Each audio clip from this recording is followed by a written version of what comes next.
Welcome back to the podcast. I'm so humbled to be your host here, Mike Cunningham from Gill Athletics. Every week, if you're new here, we just like to bring coaches from literally around the world. That's kind of the fun part about it here. We'll bring coaches from around the world, all levels, college, high school, club, elite, and just kind of just really uplift and honor their journey inside of this profession. And I'm super excited really to bring, a guy that I've known for a while. We've done some podcasting before, so we're kind of old hats at this here. So help me welcome the head coach at St. Louis University, the wise, the wonderful, Mr. John Bell. John, how are you, sir? I'm doing well this morning. Thanks for having me, Mike. Dude, I'm psyched. I've had you on the list for a while, and I have to always I feel bad when someone says, "Hey, I'd like to be on the podcast," or I reach out and say about the podcast because we only get 52 a year. So you're in rare company, my friend. You are 152nd of all guests this year here Well, in 2022. I appreciate it. It's been, gosh, I think, you did one of our podcasts, and I think I reached out to you almost a year ago now. It takes. I've been patiently waiting. Yes, it takes close to a year. It really does. The list is long. There's so many cool coaches out there. It's kind of like I've explained it before like this. My son collects Pokemon cards, right? So it's kind of like Pokemon. I want to catch them all. I want to get every coach on here, but I have this pesky thing called a job. My boss right across this wall right here who wants me to do other things like bring in sales. So I don't get to spend 24/7 on it, unfortunately, which I would though. There's a lot of interesting stories out there. So the more, I've been a fan of the show. I listen to it regularly. So there's a lot of great coaches out there. So it's definitely fun to listen to and hear all the different stories that you've been able to showcase and highlight so far. Well, we're going to get into some fun stories with you. And before we actually get into your journey, I do you mentioned your podcast, the one that you were on. I would like to just talk about that for a second because it was one of my favorite podcasts out there. John was part of a collective. Is that the right term to use here? Of coaches, kind of headed up by Matt Eshe, who now is an assistant athletic director over in Cincinnati Hills, I believe is the name of the school. And it was called tell me the name of it again, the Unknowing Minds, Unknowing Minds was the name of it. Yeah. And you guys had awesome guests on there. Sam Seams, the guy from, I think now formerly of 10 Man, he was on there. Just amazing people. Talk to me about that experience of, being a host of a podcast, a group host even of a podcast that had awesome, really influential people. Vin Lanana, amazing people. Yeah, no, so it started out as, I think, a lot of coaches over COVID were trying to figure out, our seasons got canceled. Kind of everybody was missing track and field. And, we're trying to figure out what to do with our time. So it started out as just a weekly, have a beer, kind of happy hour, informal conversation about track and life and what was going on. And then, I don't know, Matt Eshe had the idea to record one day and we turned it into a podcast. And that's how it kind of started. And it spun off into, gosh, we did have some guests. Between Vin and Sam Seams, we had Leroy Burrell on, and we had a whole host of folks, talking about the different issues that affect our sport. One of the things we tried to do with it was talk more about kind of the bigger picture, the production of track and field, the marketing of track and field, the value it brings to our campuses. And we didn't want to get necessarily into the details of, how you run the 4x1 or how you race a 5K or anything like that. We wanted to have a big 50,000 foot elevation conversation about track and field. And so, it was a lot of fun while it lasted. We did it every week for, I want to say almost 8 months. And the show kind of petered out once we kind of got into the season. COVID again made it easy, right? Because didn't have a season. We didn't really have much of a fall cross country season in 2020. But once we kind of got into the indoor outdoor season in 2021, it just kind of petered out. And it was a lot of fun while it lasted, though. Well, you guys did an amazing job. Have you ever heard of the term jumping the shark? Yeah, I have. Do you know where that actually came from? I had an old assistant coach who told me once, but I've totally forgotten because we used to talk about TV shows, Jumping the Shark. Yeah, so it came from That's kind of the reference it came from. it came from Happy Days, and there was an episode where the Fonz literally was skiing and jumped over a shark, and that is kind of the downfall. It was like, oh, it was the Happy Days. That's the no end of it. Happy. Yeah. Yeah. What happened with your podcast is you jumped the shark. You had me on as a guest. I don't know if you noticed, but when I was a guest on the Unknowing Minds of Track and Field, it was downhill from there. That was the mistake, is inviting me on. Oh no, Mike. I mean, you brought some professionalism to the group, so it's all good. It was all good.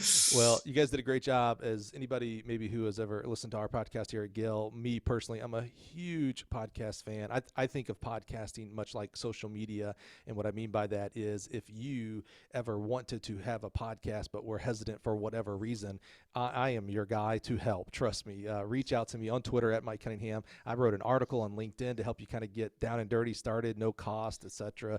Just your time and your ideas. But I'm a huge advocate of podcast, and that's why I loved what you guys were doing, because it was kind of the infancy, the growth of coaches podcasting, and a lot grew out, a lot started and have grown, and really have done some just given some amazing value to coaches around the world, and I love it. I really do.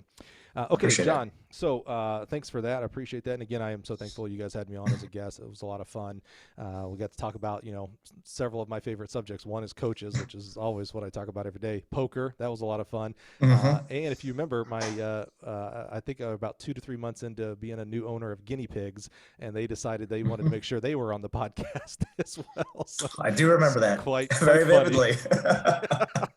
Very vividly.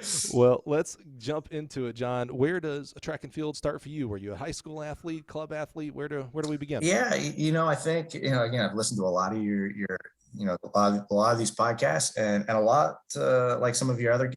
It started in high school because of a girl. There was a pretty young lady that I felt like I needed to get to know a little bit better, and she was on the track team. And next thing I know, I was going out for track to really spend time with her. And I fell in love with the sport.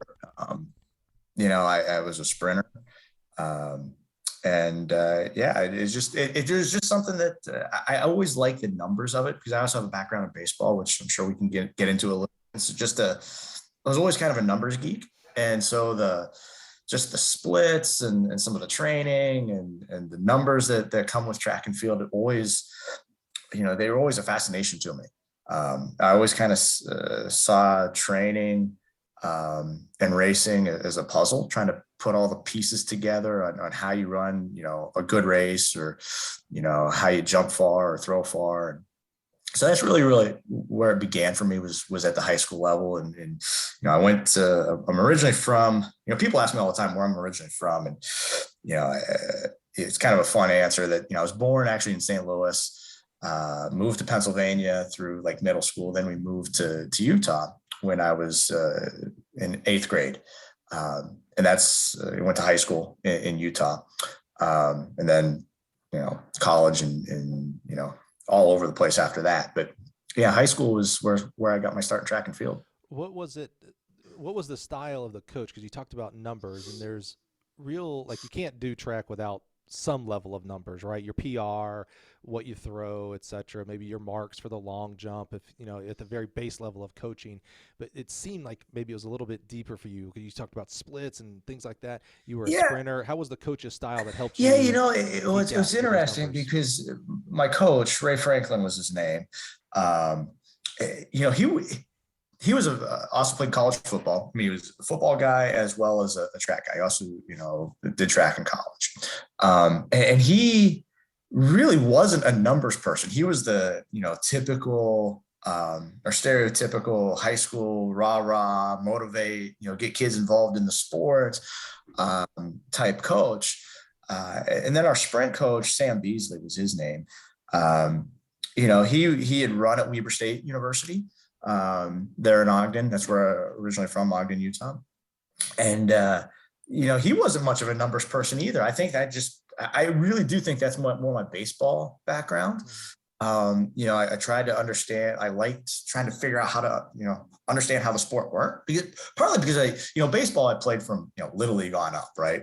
And track was so new to me. I was trying to figure out how it worked, I guess. The best way to explain the numbers piece of it. I got all the motivation and the rah stuff. Like I was fine, and that was fine. Used to that through baseball coaches and other sports and whatnot. So that wasn't a big surprise, but I didn't really understand how track worked. And this was obviously right before the internet really became a thing too.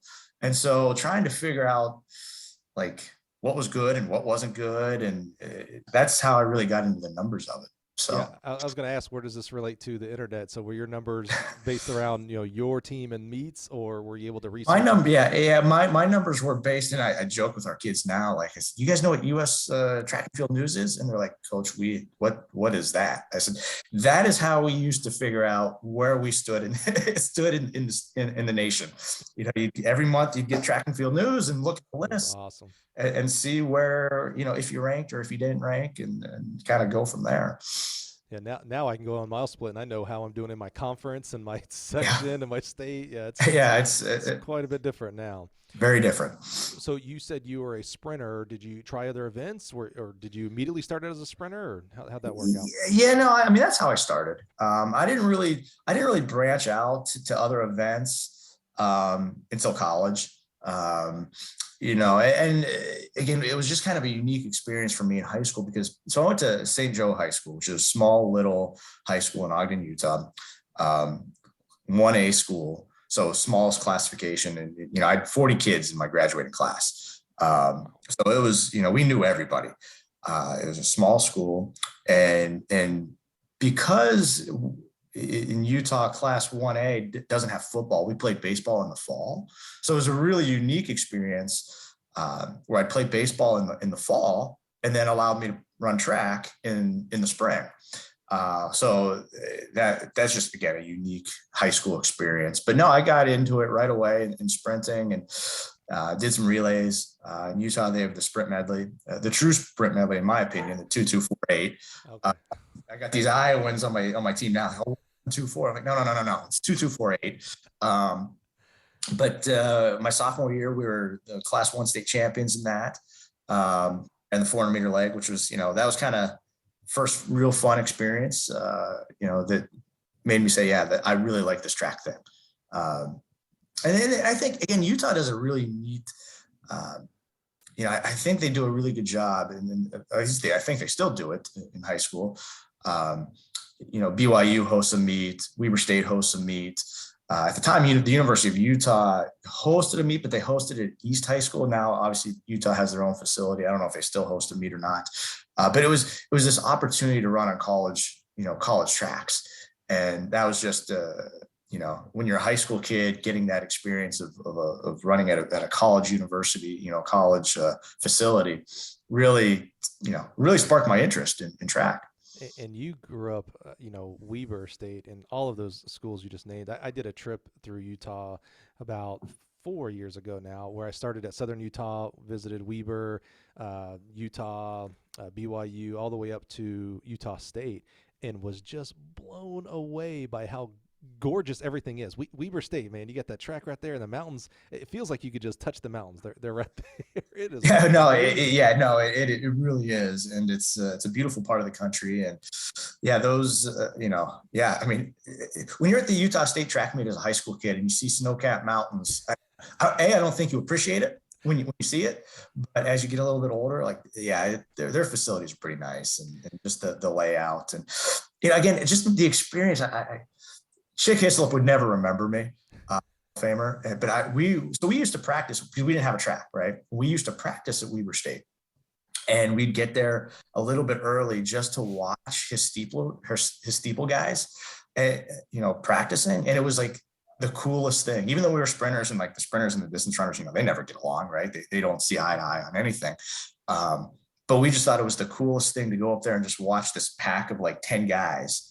And we were just amazed that the fastest guy and the slowest guy in the group would still be so packed together, and they would just run lap after lap after lap as this tight pack. It was just that as a high school kid was just left such a mark on me. I was like, this is pretty cool. Yeah, steeplechase is like the hammer to me in the idea that no matter what event you are in, those two events, like you kind of stop and watch what's going on in that hammer cage or what's going on the steeple. It's a universally cool event. Those two are, Yeah. in my opinion. Yeah. What so explore this a little bit. It's super interesting because of the schedule. You played baseball in the Mhm. fall and ran track because most of the time when you get a baseball / track guy, they either have to decide which one or the other, or they do both, but one of them is secondary. So you miss a lot of track practice, but you show up at meets or vice versa. Uh, I've never heard of anybody playing baseball in the fall and then track season in the spring. Yeah, no, it was a unique experience. Like I said, it allowed me, and to be honest, my first love was baseball. Always had been. Um, and that's actually what I went away to. When I went to college, that's what I went to go do. I actually stepped away from track and field. My freshman and sophomore years of college. So graduated, obviously, high school, finished up high school and went to Creighton University originally. And Creighton, doesn't have track. They have cross country, but and I did backtrack a little bit to high school. My senior year, I did. They pulled me out of baseball. They didn't pull me out of baseball, but I found a way to run cross country for a for a year, or at least a couple meets. My senior year, I think I ended up like 17th or 15th or 17th at the state cross country meet senior year. But yeah, so I went to college to play baseball. So hold on before you go to college, because first of all, Creighton for baseball, if I remember right, Creighton is really Yeah. good. Okay, so pause there. As you are looking at going to college, your senior year, you're thinking about where to go. You've got some amazing schools right there in Utah that you've ran at for a lot of meets, right? Maybe played some baseball games at different universities. What were you looking for in a college? What were you looking for to major in? And where was coaching for you at this point? Did you think you wanted to be a baseball coach, or were you trying to do something No, else? no. So yeah, that's a good question. So yeah, backtrack a little bit. So as I started going through the college process, again, baseball is my number one sport. And did I like track? Yeah, I did. I love track, but that wasn't what I was going to do. I was based. I mean, the first letter I actually got from a college, had this conversation with my wife, was from University of Minnesota for baseball. And then followed up by Alabama. So those were the first two letters that I got, from a recruiting standpoint. But long story short, when I was looking at baseball, I wanted, and this is the fascinating piece, is why I ended up starting to gravitate more towards Creighton, was exercise science, because they have a great exercise science major. And why did I want to get into exercise science? And that was because of the track background. I liked the physiology, the biomechanics. In the baseball world, that I think it's obviously talked a lot more about now, but at the time, baseball coaches weren't talking about, the different angles and the different things they talk about, that they talk about now. So that was the academic background that I was seeking, and Creighton obviously had that. Then a few months later, I had this really great computer teacher in high school. Carl Jurek was his name. And I totally did a 180 and went from wanting to study exercise science to computer science and computer programming, which again, Creighton had a really good program in that too. So I wasn't terribly, terribly worried. But yeah, that's where my academic interests lie. But not coaching at all. You were just No, like sports science to figure something out, or now computer science. I'll go be a computer guy at that point. Yeah, coaching didn't. Well, I very vividly remember when coaching entered the picture, though. It wasn't long. It was my freshman year of college. Okay. I was actually on a flight back back to Creighton, back to Omaha.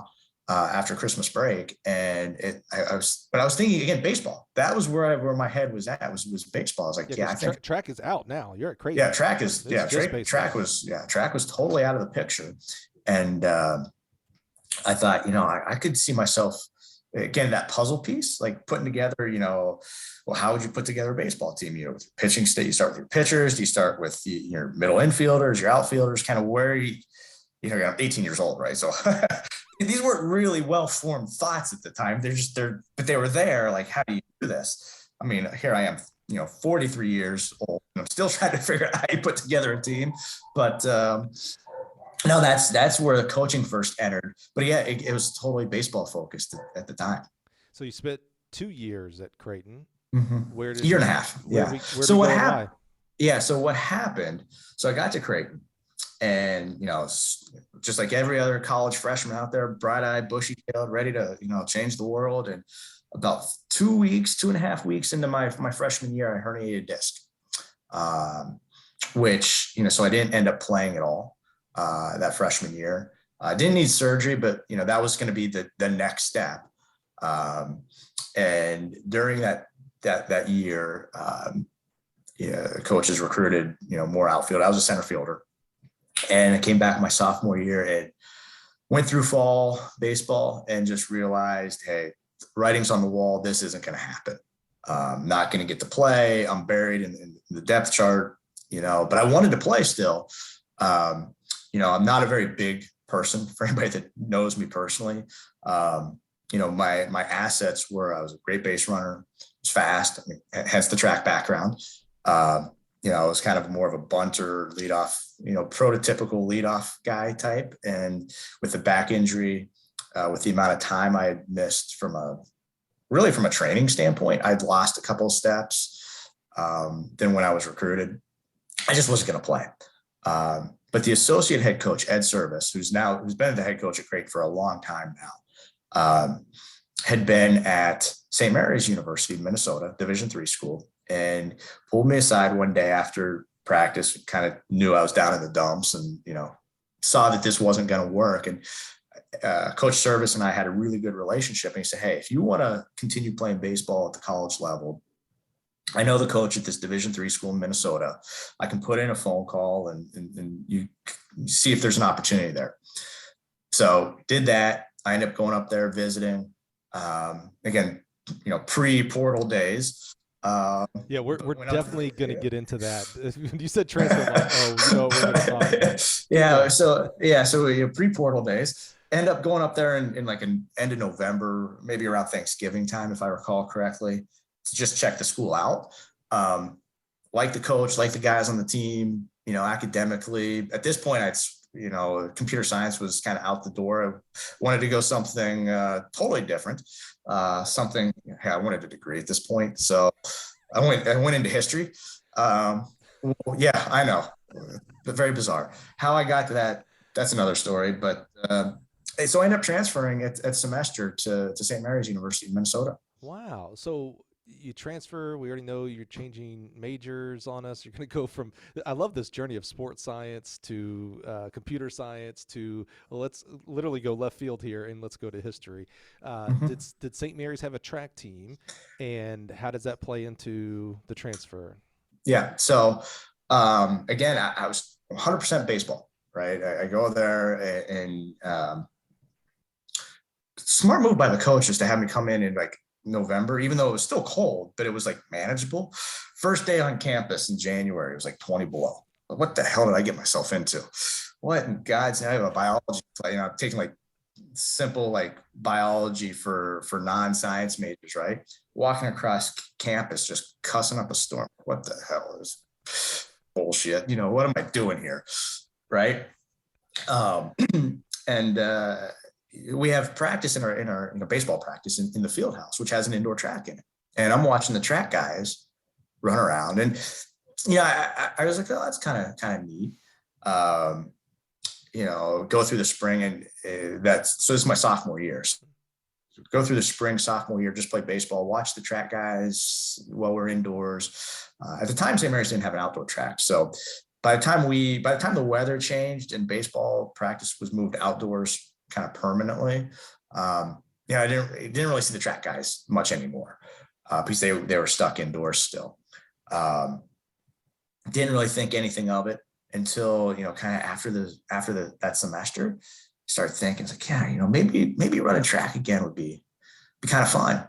And probably July that summer, I got on the website because I didn't know who the track coach was there. I just knew the baseball coaches.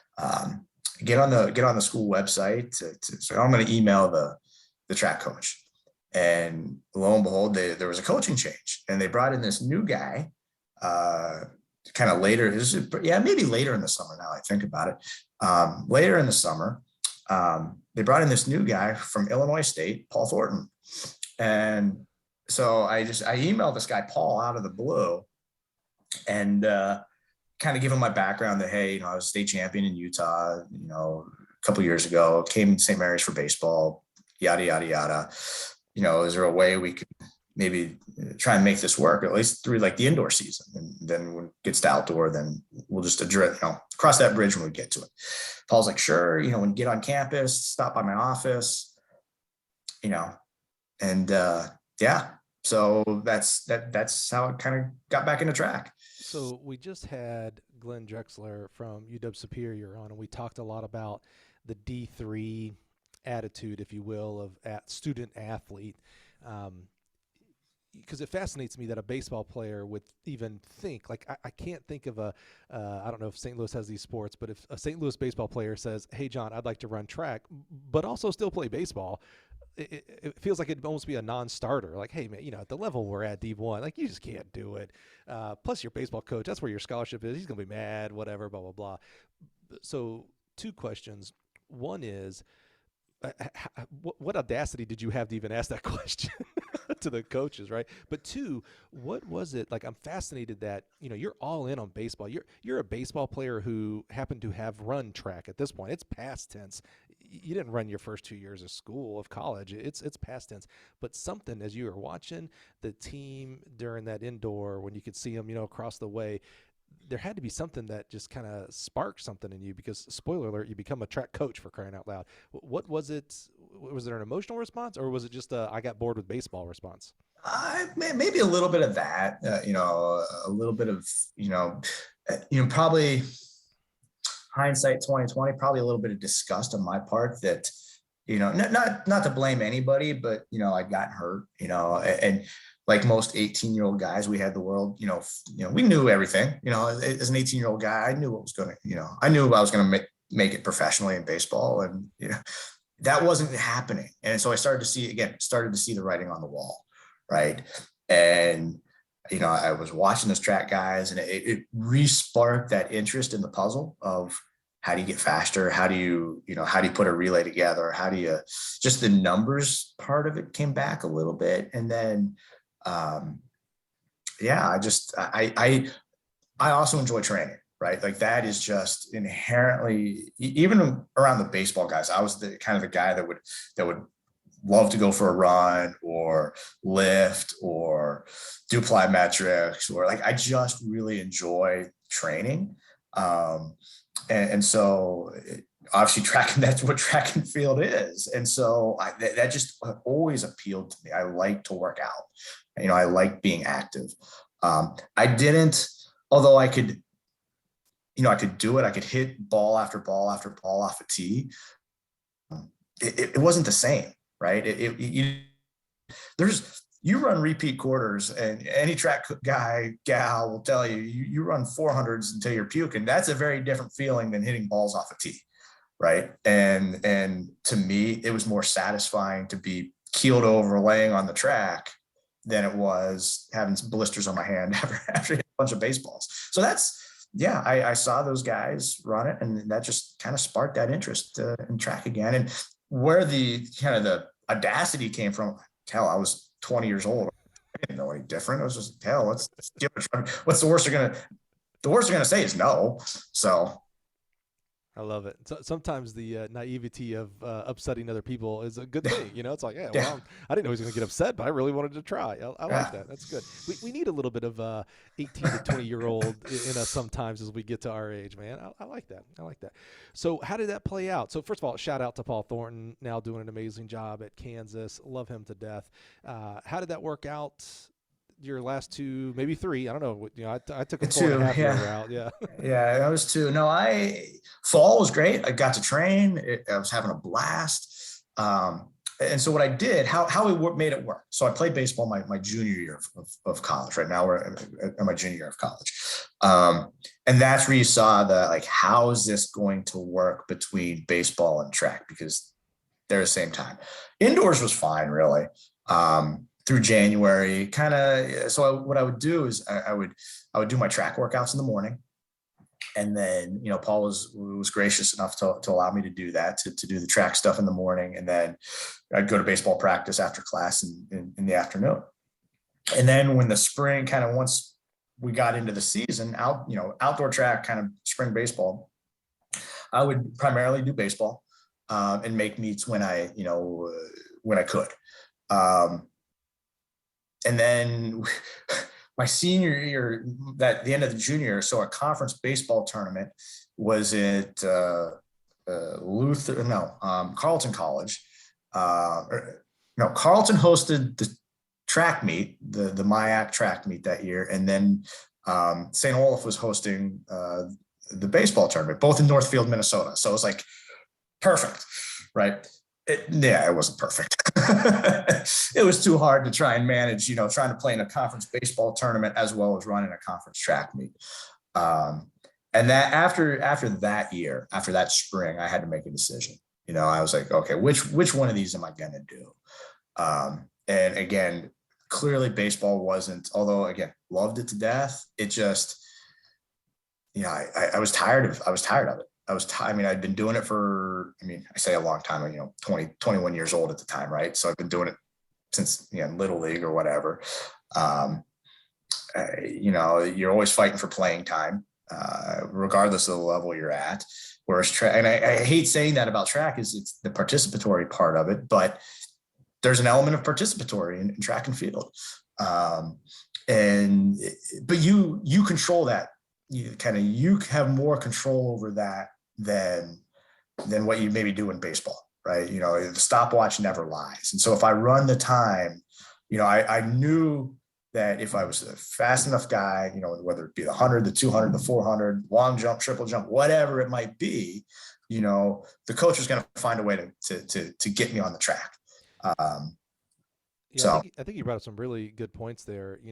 One about the participatory side of it, because sometimes we get a little too far from the center on that, right? Everybody gets a trophy, we don't like that and all that kind of stuff. I'm still amazed. We had Willie Banks, the great triple jumper, on the podcast a long time ago now. It feels like it was probably season 1. And it really struck me when we were talking about how he got into triple jumping, that he was thrown into the triple jump as a young kid. I think he was middle school maybe, and I'm probably getting the whole story wrong, so go listen to the episode. It's worth it. The guy is amazing.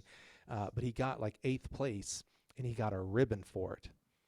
And so, now as, D1 coaches, and I'm pigeonholing you there, John, we 8th place, whatever, why are you getting a trophy for that, blah, blah, blah, blah. I wasn't a conference meet or anything. That ribbon sparked something in him. It gave him self-worth of like, oh, wait a minute, like I can get rewarded for something that I do. And then that sparked his whole career, which again is just a fascinating, amazing career at UCLA and all the things that he did. It's amazing. So I love that participatory side of it, that now as we go along from, youth club to middle school to high school to college to elite, it pairs down a lot more. There's a lot less elites doing it in college and vice versa in high school, etc. But I love that, like, oh man, I can do this. Like, there's a place for me. If I'm number 1 or if I'm number 10, there is some place for me in the track side, where if I'm the 10th best batter on the baseball team, there's a place, all right, but it's over on the the what do they call it, riding the pine, right? Yeah, we used to joke, left bench is where you would play. It's left bench. I think I think there is a place for the participatory side of track and field. Obviously at the youth level, you definitely need to have that, right, to get kids involved in the sport and teach them the sport and expose them to different events and different things. And I certainly would like some of the ribbons that Willie Banks earned after that 8th place finish. So I know that for me, it was, I could control my own destiny with track and field, where I felt like it was 100% on me, whether or not I would get to run or jump or do whatever in the meets. And so I ended up having to, beginning of my senior year, I walked into the baseball coach's office and said, hey, listen, like, thank you for taking me in, because here I was, 2 years earlier, I was a transfer into the program. And he was, he was doing me a solid by letting me on the team. You know, 2 years previous. You know, he didn't recruit me. You know, he never saw me play. You know, at the high school level, he never. So that initial recruiting process never took place. He really went on the word of Ed Service at Creighton. And so I've always, Nick Whaley was the baseball coach, and ever indebted to him for allowing me to that opportunity. But, you know, it was time. It was time for me to try a new sport. And Paul and I are still great friends. And we have a great relationship. And so, yeah, it was the right move. It's hard not to be friends with Paul Thornton, to be real frank. He's just one of the salt of the earth kind of guy. I love him to death. So you go into your senior year and we're just doing track now. You did the right thing. You went to the baseball coach and said, not for me. I'm glad you did it. I think you said you did the early fall, you know, right when you get back to school, not spring and January. So he had some time to prepare his roster, et cetera. Where are you? Maybe you're the history major now at this point, but where are you in career thought path at this point? 100% into coaching. I knew that's what I was going to do. There's no doubt in my mind that I was going to be a track coach, which again, being naive, right? I've got years, you know, my high school experience, and then I've got like up to that point, you know, a fall of normal training, this quasi half baseball, half track training, going into my senior year, and I'm going to be a track coach. Yeah, I was going to ask you. You said track coach, not coach. You said track coach. I knew. You're going into senior year. I am all in. 100% in. Wow. 100% in. So, I mean, Paul would have to kick me out of his office. That's the type of relationship I had with Paul. You know, because we'd have practice, or actually by this point, right? Because I'm not playing baseball. I'm doing like regular track practice in the afternoon. Go to class, and I maybe I was a little different than most college guys. I didn't like go hang out with my friends. I'd go to the track coach's office and like, Paul, teach me about track. Talk to, hey, what's this mean? What's this about? Talk to me about training. Like, just, you know, like I said, he would have to kick me out of his office because he had to get work done. But I just want to sit and talk track. Now, Paul's, maybe this is an unfair question because Paul's not on the show, but Paul's around our ages. He couldn't have been that much older than you at this point. Yeah, no, Paul, I don't want to out him. I think he just turned 50. So yeah, he was young. Yeah. He wasn't much older than I mean, he's maybe 7 years older than me. So 7-8 years older than me. So that probably made things a little bit easier. You know, again, his background is super fascinating too with the sport, with his, you know, his father being a long time coach. But no, it was a great resource, and again, super thankful he didn't, that he allowed me to sit there and talk track, and I learned a lot in those conversations. So tell us, this is your first year ever, I think, going all the way back to high school, of just track and field. Tell us how you just lit the track on fire, because for 1 year you were fully focused on track. Well, I was fully focused on track, mentally, physically. I mean, come on. I'm not. Again, if you saw me, I'm like 5'6". It's not like I've got these long, I'm not 6'2" with these long legs and this, these super lungs and golden heart. I did well. I mean, I was a middle of the pack, guy in our conference, I compete a little bit. And, we were, I think, all conference in the 4x1, 4x4. We did what we could. It was a lot of fun for me. I love to compete. I love training.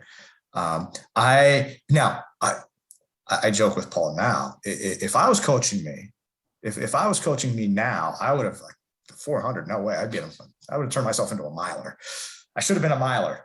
That's probably, if I have one regret with my own athletic track and field career. I should have been a miler. That's really what I should have been. John, they have masters track and field for a reason. Yeah, no, thank you. No, thank you. No, I will give Paul some credit, because I did start to run the 800 kind of towards I think he saw it, obviously. It was too late. Yeah, right? 1 year. Yeah. Yeah. I mean, it wasn't, well, I don't think Paul really recognized it, to be fair. Maybe he recognized it. He just didn't do anything about it. But and I think now that I think about it, he was probably smart about it. He let me kind of come to that conclusion. Hey, I needed to move up instead of forcing the issue. I started to run the 800, started to run some 800s kind of towards the end of the indoor season, my senior year and into the outdoor season. So, but. Well, most kids and I say kids, 18 to 22-year-olds in college have no idea how lucky they have it while they're in college, but all good things must come to an end. So you finally get a degree, you get it in history, which again, I love that. It's fascinating. So where does the coaching journey start? Did you become a grad assistant somewhere, or how did that transition from undergrad to professional? Right. So I stayed at St. Mary's. Paul allowed me to work with the cross country team, help him with the cross country and fall track and indoor track. I took some grad classes there at St. Mary's. So I helped with cross country a little bit, helped with the indoor season. And then kind of, I don't know, probably January, end of January. So this would have been 2003. I don't even know how I found out about it, but Winona Senior High School, so St. Mary's in Winona, Minnesota. Winona Senior High School was looking for a girls track coach, and I guess they were struggling to find somebody. There was no teachers in the building that had any track background or any experience, or just didn't want the job. And I called the AD, and I met with the boys coach. He was the one who was kind of doing the interviews. Interviewed with the boys coach, and next thing you know, I'm the head girls coach at Winona Senior High School in 2003. So the head coach. I was the head girls coach. Now, it was a unique situation in that I was the head girls coach, but I just coached. So the way they had it broken down is I would coach the girls sprinters and the boys sprinters. The boys coach was coach the boys distance runners and the girl distance runners, and they had some other coaches that did the jumps and throws and everything. So but in title, yes, I was the head girls coach. And the other unique thing about Minnesota track and field, they split the genders to a lot of meets, and so there were times where I would have to take the whole girls team to a meet. The boys coaches would never come with because they were going to a boys meet somewhere else. I don't know if they still do that, but yeah, that blew me away. By the way, when I was the head coach in Chicago, which was my first job as well, I was the assistant coach for 1 year, and then the head coach, and I was in an all boys school. But I'm from Alabama, where you go to a meet and it's the girls 100 and then the boys 100. It's always. I don't think I went to a single meet in high school that wasn't both genders. And as I'm working on, I guess I was assistant coach the first year. The first year we go to all these meets, and I'm like, I know I'm at an all boys school, but there are girls that go to high school in Chicago, right? Like, what is going on here? I think 90% of the meets I went to were just boys meets. It blew me away. It was just weird to me. That has to be super unique around the country. No, and it was weird to me too, because again, my only high school experience was with boys and girls, so it was just different, I guess. So where are you at as a coach? You're the head coach of the girls team there at Winona Senior. Are you, you didn't finish out as a sports science major, so you don't have kind of that background. You are kind of a, this used to be a derogatory term. I think of it as a compliment now. You were a nerd about training and numbers, so you kind of, even as an athlete, you were paying attention to, okay, this is what I've been doing in the 100 training and 400 training, like this is what coach does to me, et cetera, things like that. How are you formulating your coaching style this early in the career? Well, no, it's a good question. And, one thing that always stuck, and I will, again, super, super grateful to Paul. One of the lessons, and I still use it to this day, is, he always told me, make sure you treat anybody you coach, any boy, any girl, any man, any woman, as if they are your own kids. And so from a style standpoint, did I get all the X's and O's, the reps, the sets, the intervals, the times, the paces? Did I get all that right? For heaven's sake, probably not. But what I made sure of is that I treated everybody fairly, and so stylistically, I wanted to have an approach where, I set a clear boundary that I was their coach, even though I'm like 5 years older than them, you know, and you hear all these horror stories of, you know, when you have somebody that's like 23, 24 coaching girls, right? There's all those horror stories out there, you know, but I was very clear that, you know, and I probably, I don't know, I wanted to be seen as a professional. And so I set clear boundaries, and I made sure that I communicated clearly with the kids that, you know, I'm here to be your coach. I'm not here to be your friend. Communicate that to the parents, and just try to do everything. I'll treat you I'll treat you fairly, and we're going to try and run as fast as we can.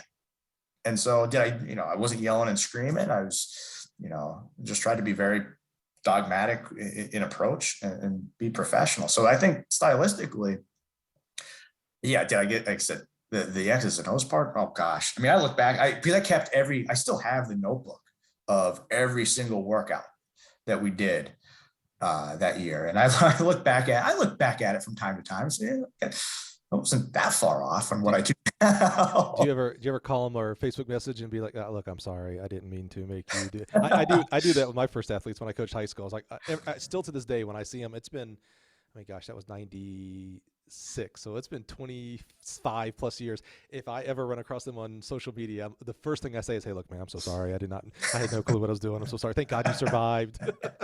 Yeah, you know, it's funny because I do see, you know, I am, you know, have some social media connections with kids. I say kids, I mean, they have families of their own at this point. Right. But yeah, no, I look back at it and say, gosh, I was really pretty easy from a training standpoint. I could have pushed them a little bit harder, but. So now that's interesting, because I've talked about on the show here my theory about where track and field is going as a performance standpoint, that I think it's about, I mean, as amazing as it is right now. And when we're recording this, we just finished up the Mount Sac relays and the Tom Jones meet, which this weekend that we are coming off of recording this, I think they said there were 4 or 5 college records set, and then another 3 or 4 that were top 5. I mean, it was just the women's 200, the men's 4x4, the men's 1500. I mean, the women's hammer. I mean, just amazing. And I think we're about to get this next decade even bigger and better and better because of the coaching education side of it. So when you're a coach, typically when you first become a coach, you fall back on the training that occurred to you. That's really your only knowledge set is, okay, this is how I got trained, so this must be the right way. I trusted my coach, so I'm going to do it. Was that the style? I mean, you're kind of sporadic though on how you were, when you were even coached. You don't have a lot of background here. As far as like the education, the X's and O's, and we don't get into the X's and O's, but was that kind of how you were formed? Because you said it was too easy. So do you feel like your training was too easy? No, I don't think that at all. I think again, I tried to use a scientific approach. You know, I did, again, because this unique background educationally of what I had, because kind of a nerd. I did study exercise science on my own. I did all that, and I picked Paul's brain. I'd read physiology textbooks just kind of for fun. And so, I still had a scientific approach to what I was doing, and I talked to Paul a lot. And I'd like to think I'm a very observant in practice and try and, observe the way kids are moving and how they're reacting to training. So that was always a piece of it. I also think, in the back of my mind, I also wanted to trying to think that, okay, high school's still supposed to, yeah, we want to perform, but what does that mean for a high school kid? Because it was also unique because at the same time, little kind of fun little nugget at Winona Senior High School at the time, Garrett Heath, if you remember that name, really, really good distance runner, was a high school kid on that team at the time. And so here you have a kid that's going off to Stanford to run. And yet I've got other kids who, just like every other high school in this country, you have got the one superstar and then everybody else who's just like out there for friends or, just trying to find a new sport. And so I did want to have an element of fun to track and field too. So even though I think scientifically I was trying to do the right things, I probably dialed it back just a little bit to keep people engaged and having fun. It comes from a lot of different ways. If you're going to err on one side or the other, I think that's the right way to err, to be real frank with you. Mm-hmm. So how many years were you there at Winona Senior? Just the one, just Okay. the 1 year, because ultimately, Mike, I knew I wanted to be a college coach.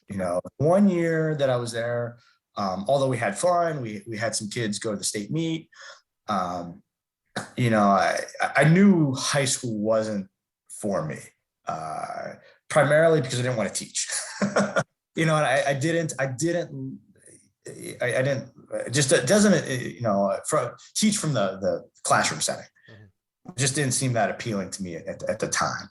So what did you do to figure out the next steps to go to college? Well, so when I was, again, talking with Paul, I said, listen, if you want to do this at the collegiate level, you're going to need to get a master's degree. You're going to have to get, graduate level degree. I said, it's very hard.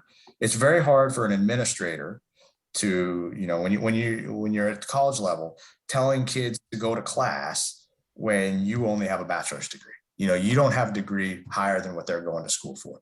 So when you have a master's degree, it gives you a little bit more, credibility when you say, get to class.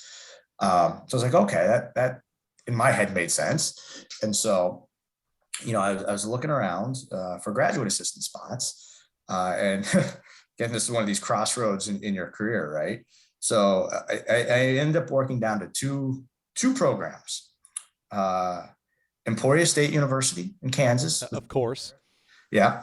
And then the other program that I had conversation, and he probably doesn't remember ever having a conversation with me, was Bob Raymond at Florida State. And I had to make this decision, Florida State or Emporia State. People are saying, well, why the hell did you go to Florida State? Again, 22-year-old stupidity at this point, right? I'm on the phone with Coach Brayman, and he tells me, listen, I can only pay you in-state tuition, right? There's a small stipend, and it's in-state tuition. You're from Minnesota. I was living in Minnesota at the time, obviously. You're going to have to pay the difference. Emporia State was tuition waiver and a bigger stipend. It's like, oh, that sounds like a deal. So I went to Emporia State and ruled out Florida State. And Emporia State is track GA heaven. I mean, every track GA goes through Emporia State some way or fashion. Yeah. And, well, I look back at it and I have people, kids over the years have asked me about GA positions and, like how you go about this. And I just say, think it all the way through, because, in my head, I'm thinking financially, well, I mean, life as a GA is never good. Any way you slice the pie, life financially for a GA is just tough. I go to Emporia State and I still took out student loans. I didn't know that I was going to do that at Emporia. I knew I was going to have to do it at Florida State. Florida State in that time period that I was at GA, they won 3 national titles.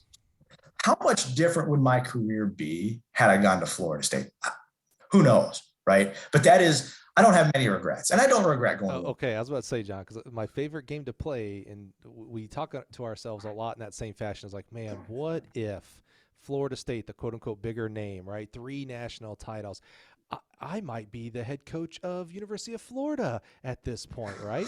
But we also forget that when we're at a fork in the road, that means there's another side of that. That means you could easily, and by the way, look right here for this example, you could be out of coaching and not doing the good that you're doing now as a track coach. You know what I'm saying? No, I hear you. That's no beef against. I mean, come on, I love Bob. He's become a friend of mine. I love him to death. That whole crew down there is awesome. You are where you are because of what you've done, and there is. I love that you said no regrets. So there is no. The analogy also is, the rearview mirror is this big and the front windshield is this big. Your neck hurts looking back, brother. So yeah, keep going forward. I love it. Yeah, no, it's just one of those things where I scratch my head and kind of ponder and wonder. No, I'm super. I mean, I went to Emporia sight unseen. I mean, I remember packing up my car and I'm like, I've never been to Kansas before. I pack up my car. I drive however many hours it is down to Emporia, Kansas, and I roll in, right? I get to the athletics building. I find David Harris's office, and he says, "Listen, I got your hotel room at the Ramada Inn. You got 24 hours to find an apartment. I can only pay for one night." I'm like, okay. So I'm scrambling like crazy. I end up finding a place, they're like, well, we got to repaint the room and you can move in like 2 days, 3 days. I'm like, no, I don't care about repainting the room. I mean, yeah, you can repaint the room. I got a car full of stuff. This is all I got. I'll sleep on the floor. So I end up sleeping in the floor, on the floor of this. I mean, the second night, I'm like on the floor of my apartment. No furniture. I didn't move anything in because they needed to fix up the room. So yeah, that's how.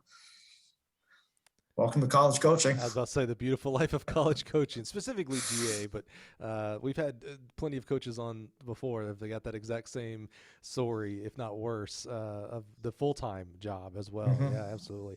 So what did you major in as your GA there at Emporia State? Health and health and PE, basically. Yeah, good. And so I did have a minor from St. Mary's in coaching. I was able to pick up some classes and do some, some coaching background, but yeah, health and PE basically. I feel like I know this answer only because of the tradition of Emporia GAs for track and field. I mean, it feels like that family tree it's a whole forest, and there's so many great coaches that have gone through Emporia State GA as a track and field GA. What was your experience in regards to how much hands-on coaching did you actually get to do versus, the proverbial hold the clipboard, that you see a lot? Dave Harris was really good about that. And I think that's because he had a lot of, he always had a lot. That's how he filled out his staff was with, he only had one full time, and then he filled out his staff with GAs. At least that was my experience in the 2 years that I was there. But I would assume in previous years, just hearing the stories, that's kind of what he did. I coached the jumpers, the jumps and the multis, and it was full autonomy to do what we needed to do. And I think that's for a lot of the Emporia State GAs, that's their experiences. You learn a lot by trial and error. Obviously a lot of people have different opinions of whether that's good or bad. It worked for Emporia State. Dave had very, very successful teams in the MIAA. He had very successful teams at the national level. And so I learned a lot of things on things that I still do to this day. And then, on the flip side of that, there's things I learned that, that I won't ever do again. The things just didn't work. So it was a great experience. You mentioned coaching throws and the multis. Those are some pretty jumps and multis. Jumps. Yeah, jumps and multis. Those are some pretty technical events. You come from a very lack of experience background, right? But even you were in the sprints specifically. You weren't a jumper. You weren't a thrower. No multi, things like that. How did you navigate coaching jumps and multis? Yeah, so I did do one of the things Paul had me do when I was at St. Mary's, so when I kind of volunteered through cross and the indoor season, he had me work a lot with the jumpers. He said, this is a good, that was his background in coaching. Was he coached the jumps at Illinois State before he was at St. Mary's, and so that's he had me on his hip basically at every high jump practice, every long jump practice, every triple jump, pole vault practice. So at that point in my life, I was a sponge. I still like to think I am, but I was just soaking up everything. And so that when I got to Emporia, it wasn't, the multi was a different beast. I'll give you that. That was a different beast, but the jumps themselves weren't as daunting as they might initially seem. And then I walked in at a great time. I got to Emporia State at a great time. They had just recruited a group of, at least on the men's side, they recruited some really, really good guys that were freshmen. One of whom is now the head coach at Washburn, Cameron Babb. And so, I got to coach Cameron his first 2 years in college. And and actually one of his assistants, Marshall O'Brien, is at Washburn was part of that group. And then there's another guy by the name of Tyson, who was phenomenal. They're just phenomenal athletes. And so they made me look a lot better than I probably was. I love that you coached Cam. He's a past guest as well on the podcast. And oh man, that's awesome. That's full circle, man. I love that. It's so cool. Were you doing any I'm gonna call it formal coaching education. You're a sponge, so you're doing a lot of informal education, Mhm. asking a lot of questions, watching, observe. You talked about your observation type of mentality with sports in general. Were you doing anything formal for coaching education back then? We probably only had USATF level ones at that level. Yeah. So I hadn't yet. Mm-hmm. I hadn't done anything formally yet. So while I was there, the other GAs, there's three others.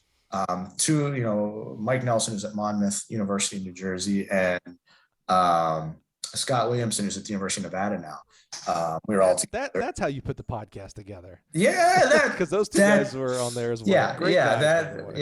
that was part of it. Awesome. It helps, that I lived with, Mike was my roommate for a year.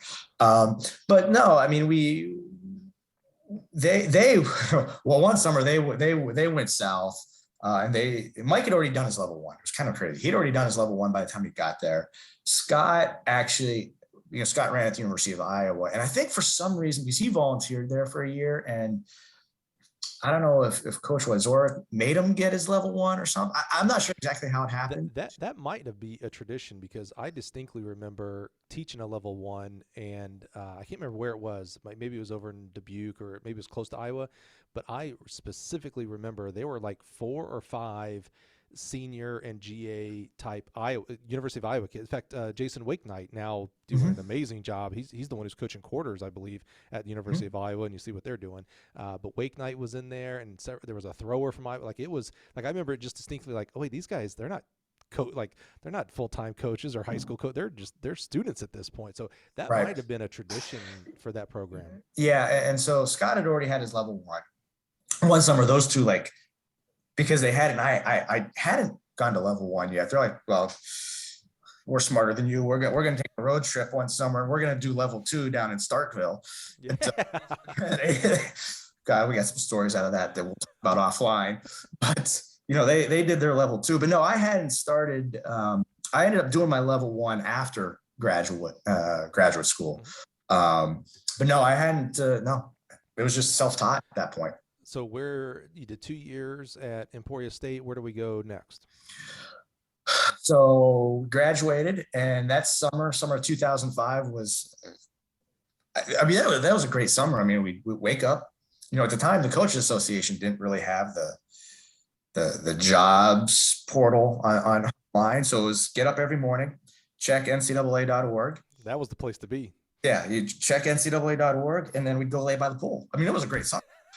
Just apply for any job that came open. You apply for it, then you go to the pool. Until the lease came up. We're like, well, what do we do now? Scott ended up going down to Nicholls State in Louisiana. Mm-hmm. Mike, and we actually did some road trip. We did a few little road trips that summer. Mike actually this would be fascinating here in a few minutes. Mike interviewed for a cross-country job here at St. Louis University.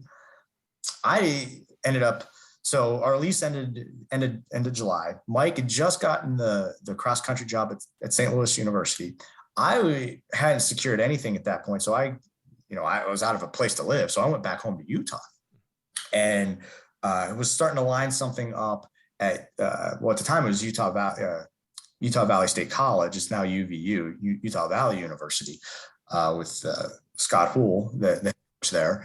And so I moved back home, and like I said, I was actually volunteering that first semester, so fall of 2005 at Utah Valley, but I was being paid to teach in their, because I had a master's degree, right? So now I could teach as an adjunct instructor. Here I am thinking I was never going to be in the classroom, right? 2 years before. Life is ironic that way. But here I am, teaching in the classroom in their health department, just teaching like Health 101, to make, $10,000, whatever they pay. I mean, it was pennies. So I was coaching track and teaching at Utah Valley State College. And that was just an interesting time too, because you look back at my history. So I coached a year in high school. I'd volunteered at the division, ran and volunteered at the Division III level. It was a GA at the Division II level. And here I am, I've arrived, I'm in Division I, right? And we're in this crazy NCAA provisional status, because Utah Valley is making the transition from junior college to Division I, the only school at the time to ever make that transition. So can't go to nationals, can't go to any postseason stuff. It was just a weird situation to be in, but it was good. This is a very unique time for you because, you think you put in a lot of work. So, I mean, undergrad degree alone is a lot of work. You did a little high school coaching, and then you go and you get a grad assistant, and not just a grad assistant, a place where you are a full-time coach. You're making grad assistant money and credits, but you're coaching. You're in charge of groups of young men and women out there to coach. And now you find yourself back home teaching a little health class. How was your mental state as far as like, man, I thought I'd be full-time somewhere at this point? Yeah, how are you doing mentally? I think I was doing fine. I mean, because I was coaching. I thought this was, I mean, did it look necessarily the way I wanted it to? Not really, but I wasn't bummed about it. I was getting to coach. I got to enjoy my life a little bit. I'm big into cycling. Utah's great for cycling. So I was able to do that a little bit. My family was there. My parents were there. My brother's there. So I'd for really, since I'd first gone away to college, this was the first time that, on a more permanent basis, I had family around. So that was kind of nice. I mean, that was nice. It was just a different experience for me. I was coaching jumpers at Utah Valley. And I tell this story to my kids now, and they just look at me like, Coach, I think you're making this up. I had 11 jumpers between the men and the women, and 9 of them were married. And they're scratching their head, and it's like, well, I'm not LDS, but, living and working in that, in Utah, that's a fact of life. And it was just a different, again, that brought on a whole different set of expectations, a different set of, cultural norms that you had to just kind of work through. I remember my first day in the office, I walked in to get 23 at this time, 24. And where's the coffee machine?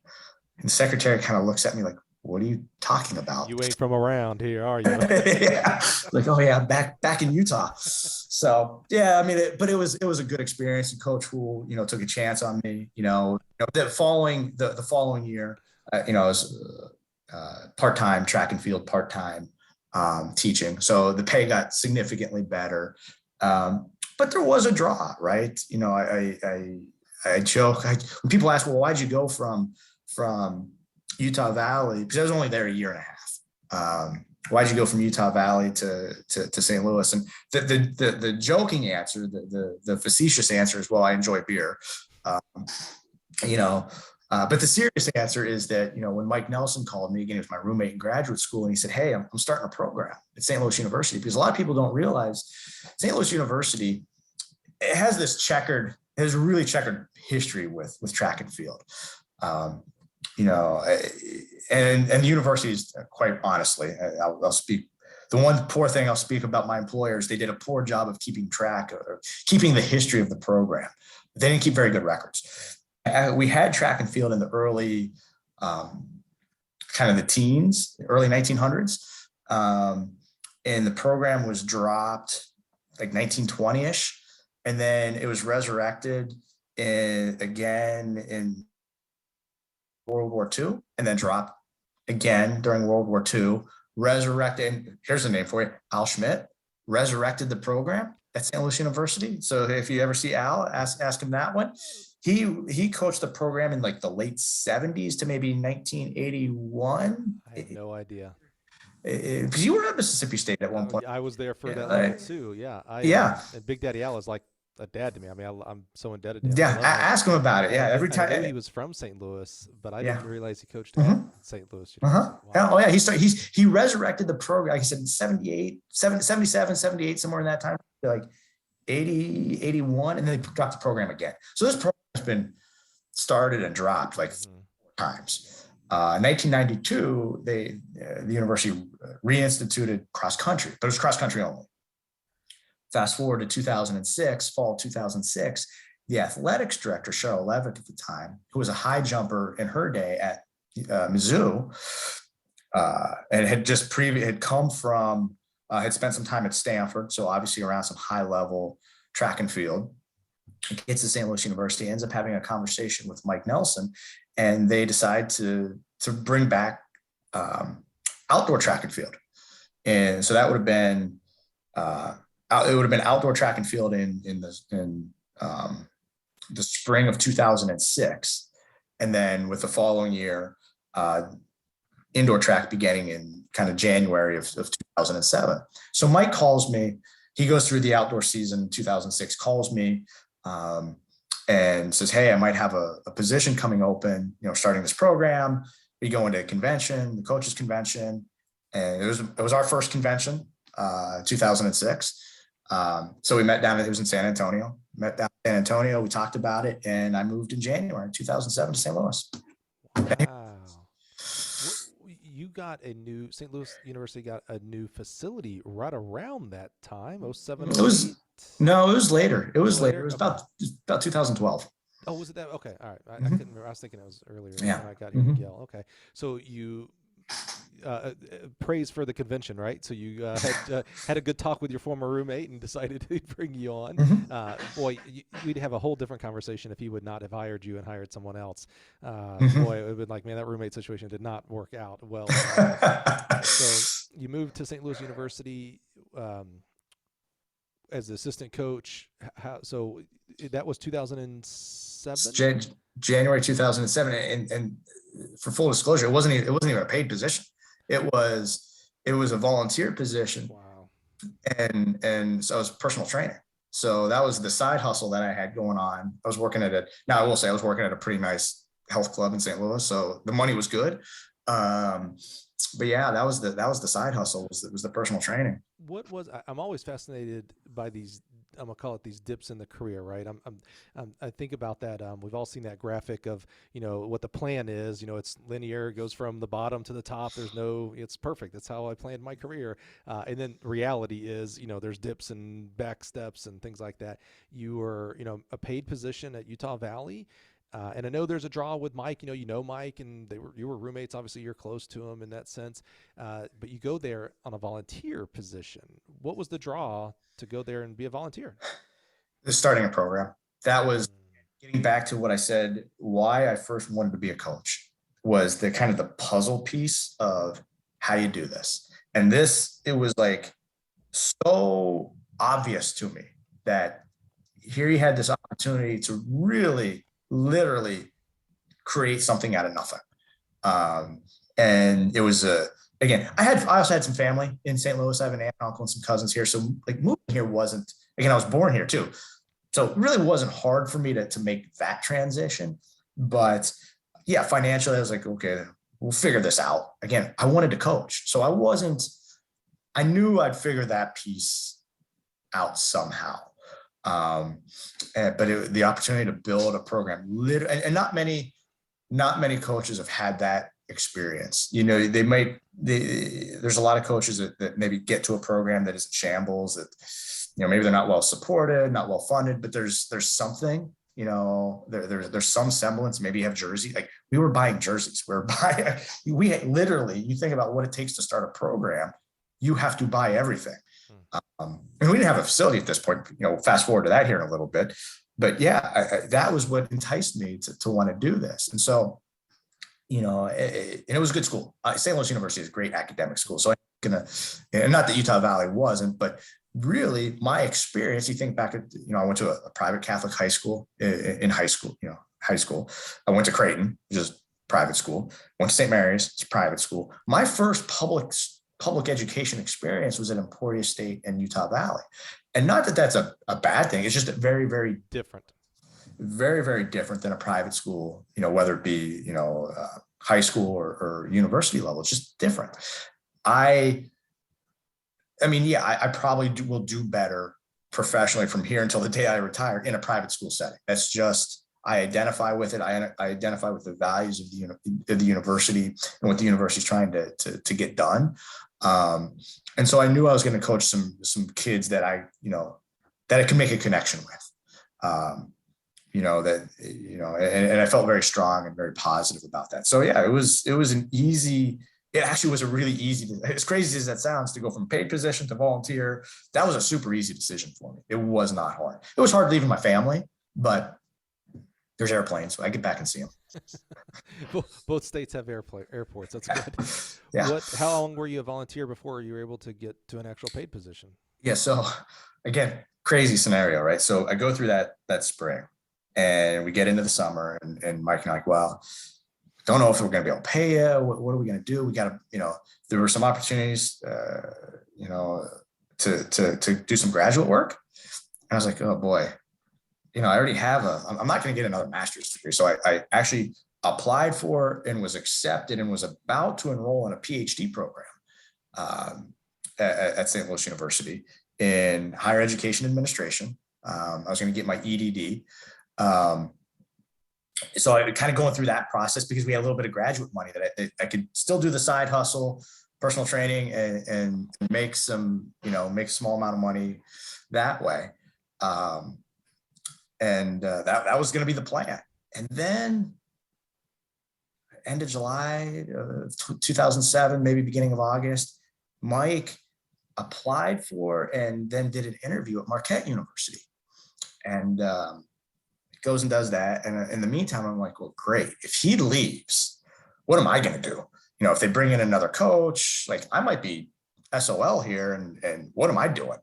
I like the idea of an EDD, my higher degree, but is that really what I wanted? Like, I want to coach. Like the PhD was just a means to an end.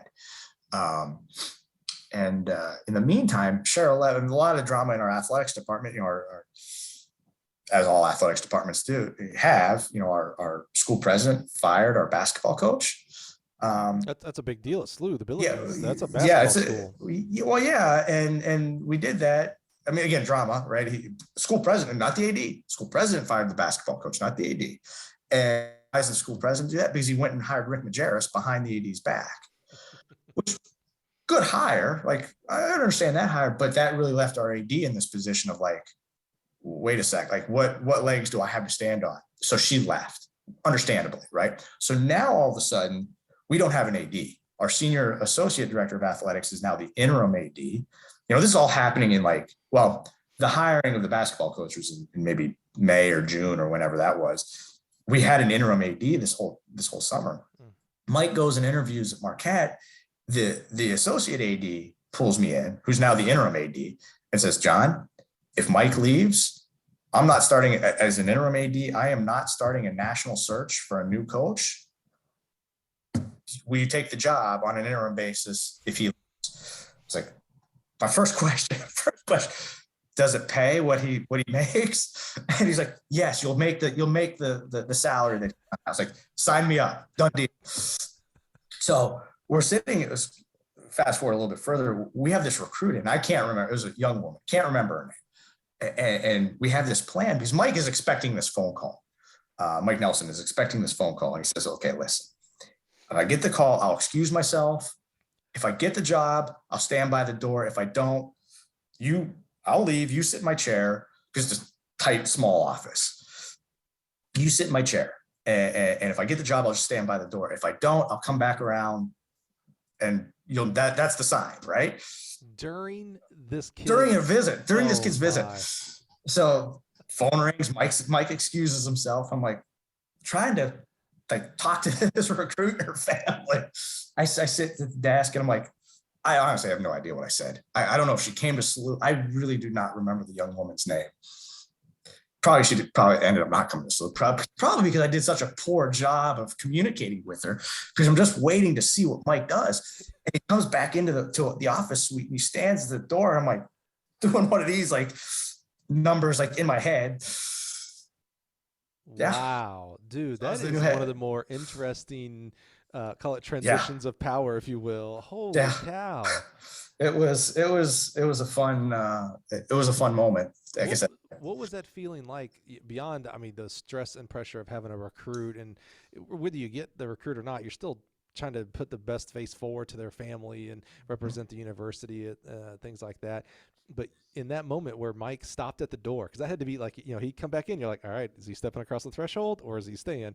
And he stayed, which on its own would have been interesting, right? Like, oh man, he's leaving. What's going to happen next? But you knew what was happening next. You knew at that moment you're essentially the head coach. Mhm. What? Yeah, no, I was, like I said, I don't remember what I said. I was super excited and just, yeah, I was elated. We finished the visit up again. I have no recollection of it. But I remember him standing at the door. That's very vivid in my mind. but yeah, there was a lot of elation there. And then I realized, oh my gosh, what just happened, right?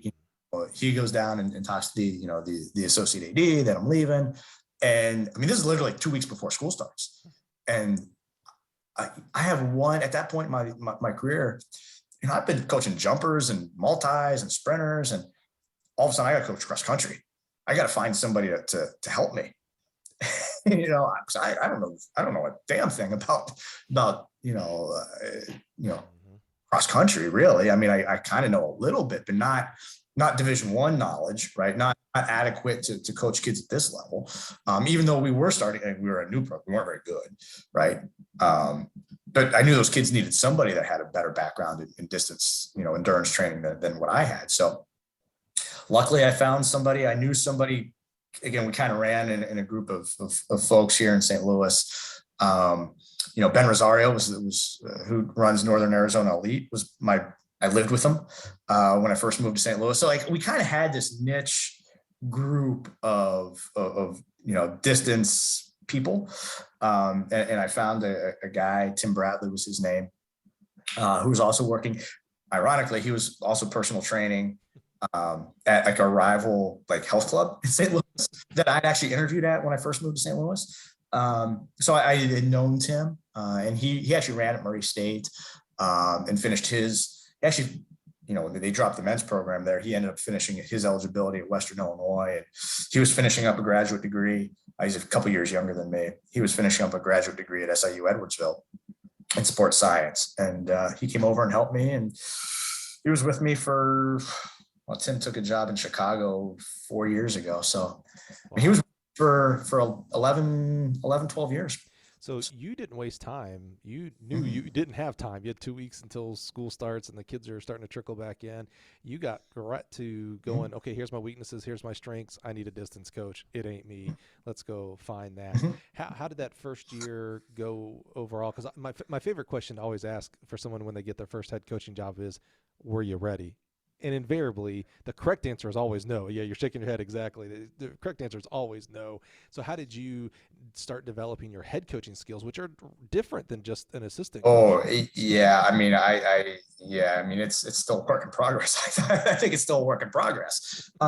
There's so many things. I don't even know where I would start. It was managing. I was so petrified of managing a budget, because I'd never done it before.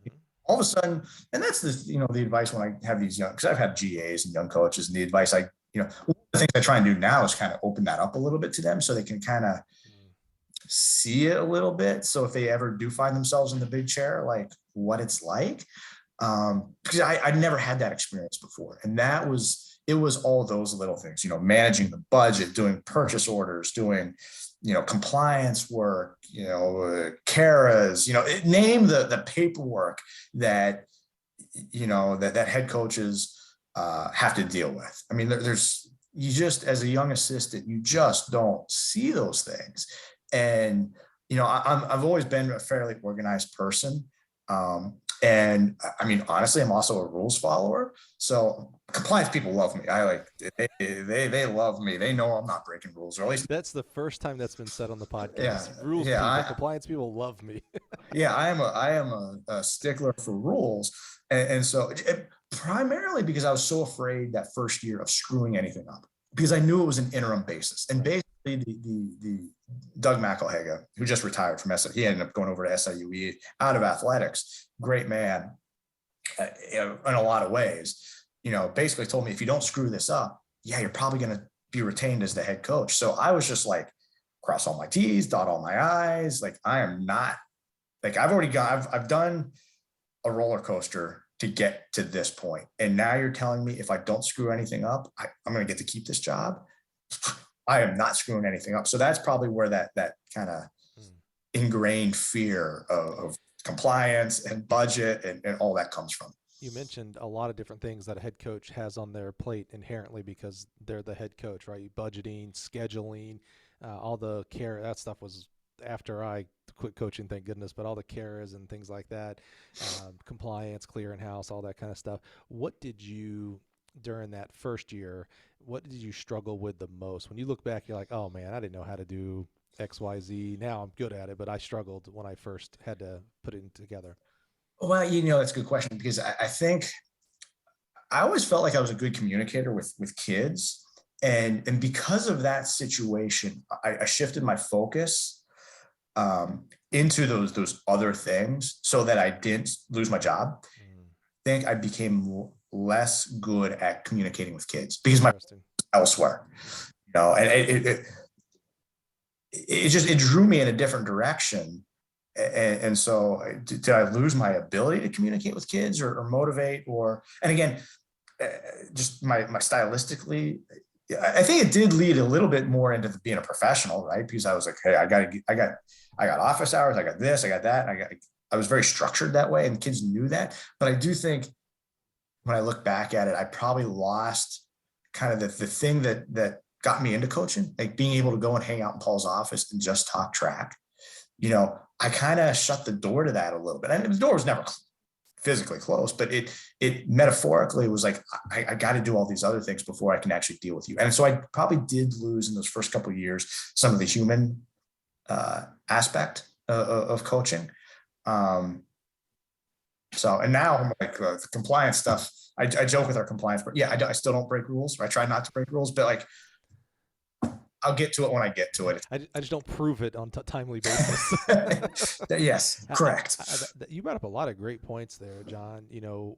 There is no class, there is no major, there's some in coaching, but there is no class for head coaching 101. I'm not sure. I know at the convention now there's been a really good effort on assistant coaches and director of ops, those kind of very specific. I'm not sure that they do like, hey, not first time head coaches. You think you want to be a head coach one day? Okay, come to this session or sessions, and let me tell you what to be prepared for. You'll never be prepared for it, but here are some things to expect once you do maybe one day. And maybe, because here's what I think that would be most beneficial, two ways. One is we'll have rookie head coaches starting off on a higher level going, oh man, yeah, I knew I was supposed to do a budget because of that class or classes that I took.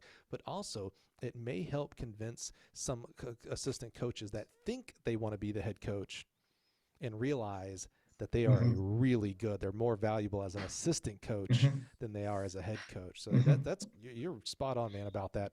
Just that plethora of activities that come at you. Oh, and by the way, you didn't get into coaching for those. You got into coaching so you could be on the track with your toes in the sand, coaching kids, doing splits, setting up hurdles. That's the element that 99.9% of us get into coaching. And then you find out as the head coach, oh, I've got a lot of paperwork that I'm responsible for. And by the way, if I don't do it, I will get fired. No matter how my kids are doing on the track, I will get fired because I didn't do this paperwork or I went over budget or whatnot. Yeah, that's really great points. When they, I assume they took I know you're not the interim head coach now, but I assume they took that interim after the first year. Yeah, it was, so I was at I remember that moment very clearly too. We had a young man, Brian Holdmeyer was his name. We were at the USA Junior Championships. He was running the 10K. It was at Ohio State. And by this point, we had hired Chris May, who's been our athletics director ever since. And Chris called me when I was in Columbus, and he said, "Hey, you did a great job this year, managing a really challenging situation. Just being thrown to the fire right before school started. You handled it really well. We'd like to keep you as the head coach.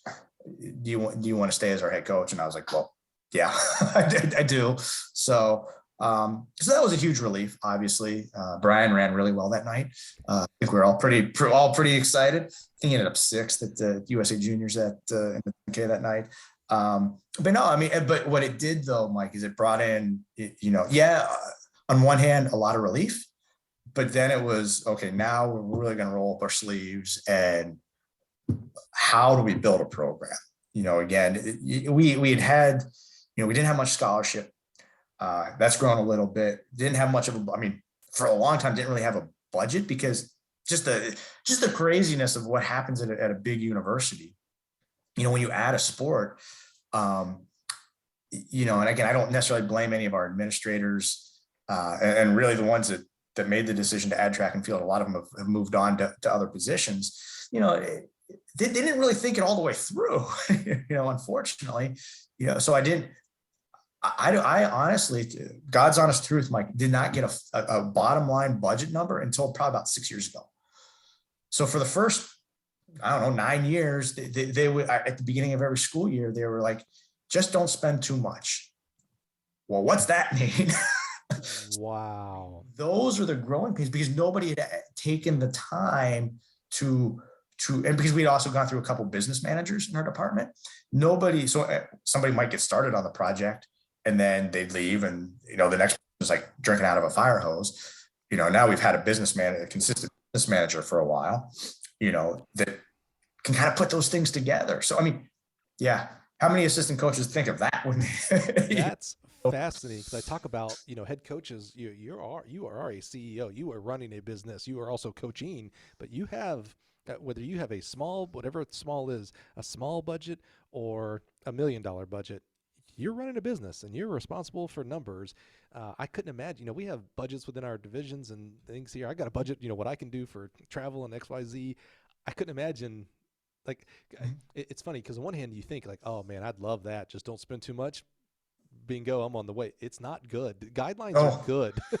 Yeah, no. Too tight of guidelines, but guidelines are good. Yeah, no. And honestly, there were some contentious moments with, who the business manager was at the time, because they'd be like, listen, you're getting close to that number of too much. It's like, yeah, okay, so how do I get to the conference meet? You're getting too close to a number that's not out there. Yeah. You don't know what the number is. Yeah, 100%. And that caused me a lot of stress. And, I'm trying to figure out, like, how do I get to the conference meet? How many do I take to the conference meet? Do we bus? Do we fly? Like, do I split the group? Because then at that point, but again, I look back at it and say, God, that taught me a lot on how to manage a team, because you shield, as a coach, you shield all this stuff from the kids, right? The kids don't need to know any of how the sausage is made. So you're shielding them from that. But you have to, like, when you're talking about, like, or when you have these variables of getting to a conference meeting, how you do that. And, like, the kids aren't dumb either, right? And you're like, well, why is this group going on this day and this group is going on this day? And you have to kind of learn how to massage that a little bit and explain and do it in a way that you're not throwing your employer under the bus, because that's a big no-no. You're not trying to alienate your kids, and let's face it, track kids, I think I could speak from the majority of track kids, probably already feel like they have a little bit of a chip on their shoulder as it relates to how they're seen in their department versus the football guys or the basketball players. It's just the track kids, right? I think that probably goes on at a lot of universities, unfortunately, and I think we do a great job at St. Louis University trying to make our track kids feel just as important as our basketball guys, just as important as any other student athlete that's in your department. I think that's a tough thing to do at times. Given resources that, I don't have the resources that our men's basketball program has, but those are the things that we try and do. I think that's something that all track coaches really try and do, is to make sure that every single one of their kids, whether it's a big scholarship kid or the last walk-on the team, is having a great experience and trying to, again, you're going to shield those kids from some of those sausage making ordeals. Yeah. You put that right. You're trying to shield / protect them on decisions that affect them. Right. Yeah. Mm-hmm. One of the, beyond your background, your unique background of how you got to where you are to this day, another unique aspect now, that being at SLU for over 10 years, there's not a lot of head coaches, not a lot of coaches that have been at a university for a decade plus. You also, that start of that time frame for you at SLU was starting the program as well. Talk to us about some of the changes you've seen over X amount of time. One of those being a new facility. That is, some coaches will go through their whole career and never do a new facility. Rare will a coach do more than one. So you're in a rare category here, that you've also seen a facility from thought stage to completion. Mm-hmm. Yeah, no, I mean, and that was really exciting. That first, when Chris was first hired, Chris Mayer, our athletics director, one of the first conversations with that he and I had was, we're gonna get a track done. Like, we need a track on campus. We need a facility. Now, I was gung ho thinking it was going to be the next year. A few years later, Hey, again, young and naive. that's a really good lesson though. The from It takes time. idea to fruition is It, sometimes measured in a decade. Honestly, yeah, it took. rarely is it measured in 365 days. Yeah, no, it took 4 years, but it was. I mean, it was a fun process to go through. I mean, it was stressful at times, and there's things I definitely would like to have done differently. There's no question about that. But to sit and work with our design and construction folks, to work with you guys at Gill were fantastic in helping us outfit the facility. It's until you've gone through that process, you just don't know, like, little things that I had really screwed up, like. And you'd think, well, we'd fix them by now. We just haven't gotten around to it, I guess. The little thing that really sticks out to me is where our water hose kind of spigot in the track. It's on the opposite side of the long jump pit. So to water our pits, we have to, like, connect two hoses to water our pit. I mean, something stupid like that, right? But those are little details that you really have to think all the way through. And I never built I'd never been around that. Again, that's just, like you said, how many coaches actually go through that process? We all go to these, meccas, Hayward or what they have down at Texas A&M or LSU or, wherever, these awesome facilities. But the level of detail that goes into those is amazing. And you probably have to go through that process a few times to really get it, what's right. I mean, to get it right for your situation. What was the process? And what I mean by that is as informal as, hey, when I started going to tracks, I started instead of just, okay, go get the 4x1 team ready, I started looking and thinking of where they did things, to more formal of, like, hey, we took tours of facility, all the way up to, I called a friend of mine who just got a facility and said, hey, what would you have done differently? What was the process of? And we did all the above. Yeah, all the above. I mean, I just started every meet we went to, I was just, like, taking notes of their facility, things that they did well, things that that I would do differently. Our administrators did visit some other facilities, on their own, so they could kind of see it from an AD's perspective. The unique thing that we did with our facilities, it was also our campus our campus recreation department also helped pay for it. So they had some some input into some of the things that went on with the facility. So again, when we get back on campus and have a debrief, it would be myself and the athletics department, it would be campus rec and their folks, design and construction, the architects, all these different entities meeting and talking about it. And again, I love our facility. I mean, the sight lines are, I mean, you can sit on our track and see all of the skyline of St. Louis, the arch. I mean, it's a beautiful facility, though. And there are some little down things, for example, we have some power lines. So there's some power lines that kind of obstruct the view a little bit. The local power company wanted $500,000 to just bury those power lines. So that didn't get done. So that was a no. that was a no. But now what's fascinating, Mike, and I think I told you this in December at the convention, our facility is about to do a second renovation. Some land was purchased by Top Golf, and that's kind of where our throws area. They purchased a large plat of land as well as our throws area, so that all has to be moved, and so our facility is going to go through a second renovation where the lines are going to be buried this time, and so that's just been a process, right? Of like how we're going to arrange, the hammer and the discus, and move the javelin, because right now the javelin is thrown on our infield. We're going to move that out because it's going to get turfed. Our infield is going to get turf. So there's a bunch of changes that are going to take place. I would like, a new scoreboard, a video board. And now I'm getting picky, right? Yeah, exactly. Well, you got experience now. That's the difference. That's one thing you just can't force. Sometimes you just got to go through and make those little mistakes on building a facility and live with it. I've worked with a lot of facilities you mentioned, and we just opened up the New Balance facility this past weekend where they set the women's DMR world record or world best, however you want to look into that. But there's always, when the owners get done, and these are big facilities: Hayward, New Balance, Louisville, Chicago. Spokane, I was involved in all of those very intimately. No shortage of smart people working on these things, no shortage of experienced people working on these things. And there is always, when they get done, it's like, yeah, you know what I wish we could have done or would have done. There is no perfect facility. I'm Right. sorry. People can pick holes at every facility Yeah. out there. There is no perfect facility. There is the perfect facility that is for you, and you make it work, Mm-hmm. 100%. just get it done. Yeah. So what else besides, this new facility, which that's a major, major thing. What other things have you seen change at SLU? I'm sure I shouldn't say sure. I'm assuming that a facility helps with the recruiting. Oh yeah. How about the growth of the team, performances? Yeah, I mean, before it was, we were training at a prep school that was a couple blocks north of our campus. And what I tell folks, when folks ask that question, what's the biggest thing that changed?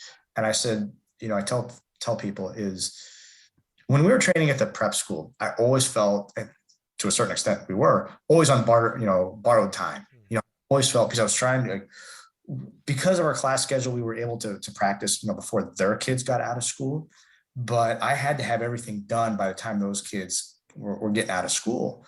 And so I always felt rushed, no matter what, even if I had 3 hours, at their facility, I always had this in the back of my mind, this sense of unease that I was just like, let's get our practice done. Let's get our work done. And let's like be out of their way. Again, it's probably the rule follower in me. But, I always felt like I was on borrowed time. When our facility got done, it had this calming effect to everybody in our program, that our facility, our track, our hurdles, our high jump pit, like we could do what we needed to do to get better every single day. And we didn't need to have this sense of, it wasn't a positive sense of urgency, every day in practice when we were at the prep school. Now we can be like, have our own sense of urgency of like, we can be very focused and we can take our time to do what we need to do. So I think that's probably the biggest change. And again, we finished the facility. We hosted our first outdoor meet at St. Louis University in 2012. So it's been 10 years that we've had the facility now. And, that is allowed us to just coach better. All the coaches that I've had throughout, my 15 years at SLU, it's allowed us to coach better. It has allowed us to recruit better, obviously, before, and how I ever got some of the kids I got, I don't know, but because I know us for following the rules. So I know I wasn't doing anything illegal. But, we got a kid, he's now in the Billiken Hall of Fame this last year, DeMar Smiles. He's a 14 flat 110 guy. He was pretty good. He's two-time A10 champion in the 110s, qualified for 3 NCAA prelim rounds, advanced once to a quarter, to the next round. When he committed to SLU, now partly because his grandmother lived he's from Maryland, but he grew up actually in St. Louis and family here. We had 5 hurdles, when he committed to SLU. How do I take a 110? I mean, we didn't have enough hurdles for him to practice his actual event. Wow. So, how we got kids like that. I mean, I changed my recruiting pitch, very quickly. I said, hey, I used to tell kids, if we had because we're at 2008, right? And you have to remember the bird's nest in Beijing. And I said, hey, we can have the bird's nest out there, but if you're not willing to go out and train and work really hard, it doesn't matter what your facility looks like. So I think I got a lot of kids that way. Changed the recruiting pitch once we got, hey, look at this. You can see the skyline, you see the arch, we got all hurdle. You get really good here if you coming out to this facility. So, that's how that worked. But John, it's just the nature of coaching. I love that. One aspect that has never come up when we've discussed with coaches about a new facility is that I can't remember the exact words you used. I'm gonna say peacefulness, that like less stress is what you kind of were getting at, of like, oh man, I always felt like I'm on borrowed time. I'm on someone else's facility. I'm on their rules, their dime. I can't do the things I really want to do because it's their place. Now I got my own facility. Oh, okay, this is my ship. I'm the captain. I get to say yes or no and blah, blah, blah. I've never heard that as far as that. I got that picture of like a weight being lifted off of like, oh, okay, I'm home. Almost like, someone who rents for a long period of time and then finally is able to buy a house. It's like, oh, okay, the work still has 100%. to be done, right? I got a lot of work to do with mowing in my own house, but it's mine. There's possession there. I love that. Yeah. So you mentioned, you brought up a really good point about a sense of urgency on time. You and I are scheduled for about another 7 minutes, but I have a few things to go through. Are you good on time, or Yeah, I'm fine. Okay. No, we're good. So we got some subjects that you brought up during the time here with us that I wanted to kind of get, not rapid fire-ish, but we won't go 50,000 feet. We'll go kind of 20, right in the middle here. First of all, I'd love to know your thoughts on the portal. You yourself transferred. It's going to be an interesting conversation if you tell me you hate the portal. That'll be awesome if you tell me that. But tell me what your thoughts are on the portal. I honestly, I don't mind the portal. I think, it's a tough balance. I think, again, so I transferred. I think, I think kids, and especially right now, I think we have to put this in a little bit of context in the here and now because of COVID, because there's a class of kids that like my sophomore class, and I'm assuming this is, the same way at a lot of schools across the country, they didn't get to come on campus. Like, we didn't allow visits. Obviously the NCAA didn't allow visits, but then our school also didn't allow visits. So there's a lot of kids who came to our school sight unseen. How do you, as a 17-year-old, 18-year-old, make that decision? I mean, yeah, you're doing virtual tours, or you're doing things on Zoom, you're talking about, it's not the same. It's just not the same experience. And so I think kids who are maybe in their sophomore year and are thinking, hey, this really is not the place for me. I get that. I understand that. I think coaches who are bagging on, and I don't blame coaches. I truly try not to do that. But I don't think we should be bagging on those kids, those sophomores that didn't have the same recruiting experience that maybe your seniors or even your current freshmen have. I think the game is a little bit different for them. In totality, though, with the portal, I get it. Again, this goes back to the participatory part of our sport to a certain degree. I understand observationally, like, the struggle with football and basketball. Like, there's thousands of kids in the portal right now because those are the kids. I mean, yeah, there's some of them are stars, but the majority of them, and I look at our own basketball program, we got like 5 kids in the portal. They're kids that didn't really play a whole lot. They want to play. I get it. So they want to go find the next best opportunity for them. Now, should they stick it out and work hard and work their way up the roster? I mean, I could say that. I mean, I don't necessarily disagree with that, but if I'm not going to fault the kid for wanting to change and seek a better opportunity. Coaches do it. Professionals do it. They go seek better opportunities for themselves. So it's a tough balance. Like, he made a commitment. I got to, better my situation. I don't think that's as big of a problem in track because you do have this element of participatory, again, I don't think we're going to bury, if we allow a kid onto our roster, I don't think we're going to bury that kid by never taking him to a meet because they're not good enough. Now, they may have discipline reasons why you hold them out, or there might be other circumstances why you might hold kids out. There might be some training purposes, right? You might hold a kid out, maybe redshirt a year. But I don't think, I think as a whole, I think coaches are going to have those conversations with kids on the front end, so they're not surprised. So I don't see the portal as being as this evil this evil thing for track and field. Yeah, I was going to ask, every time it's brought up on social media, it's typically in a football, or actually it's 90% of the time I hear it in the football world. And then maybe out of the rest of the 10%, 9% is basketball. And then there's a couple of times, someone will talk about track. How big of a deal? Because, I'm not privy to who, how many numbers are actually in the portal, and the news media doesn't care how many track people are in the portal. So that never gets reported. It only gets reported how many basketball and football kids are in the portal. How big of a deal is this on the track side? I mean, it's there. There's no question it's there. I mean, there's a lot of kids in there. I don't know the total number. I mean, I'm not going to sit there and count them all. Those people need to get a life. It's there. I mean, it's certainly, and it's going to be, I think it's a great thing for grad students. I think back to the kid, if you think of like how the academic calendar works, right? I mean, these kids have to apply to school. A lot of times they have to apply to school, in the early spring or fall. And so if they do have extra years of eligibility, and they want to use that, like it's their eligibility. I guess some coaches could debate, well, that's the schools. I think through it. I don't know if anybody could really make that argument, but I think because I do think it's the kids' eligibility. how do you prevent a kid to, they want to use that. They need to be able to talk to coaches if they, want to pursue that opportunity. And so for the grad students, I think it's a great thing. When I look at, prime example, any of the Ivy League kids, right? I think everybody would agree that those are probably pretty smart, pretty good people, for the most part. I'd say, probably pretty good. And there's some really super, super talented kids that compete in the Ivy League, but they have a league rule where you can't participate in graduate school. So what do those kids do if they have extra years of eligibility? They need to be able to talk to coaches and be able to have a way to find another opportunity elsewhere when their time at their university ends. Yeah, probably the biggest key you said there, and you used it in the grad transfer context, is talking with the coaches. I think that's the part that we sometimes miss, where an 18, 19-year-old kid wants to make a decision, and that's fine. Maybe that's the right decision. It probably is the right decision. If they want to leave, I remember when I coached, if a kid told me they wanted to transfer, there was no talking them out of it. Like, hey, you've already gone. In my mind, that's cool. Maybe you need to leave, at that point.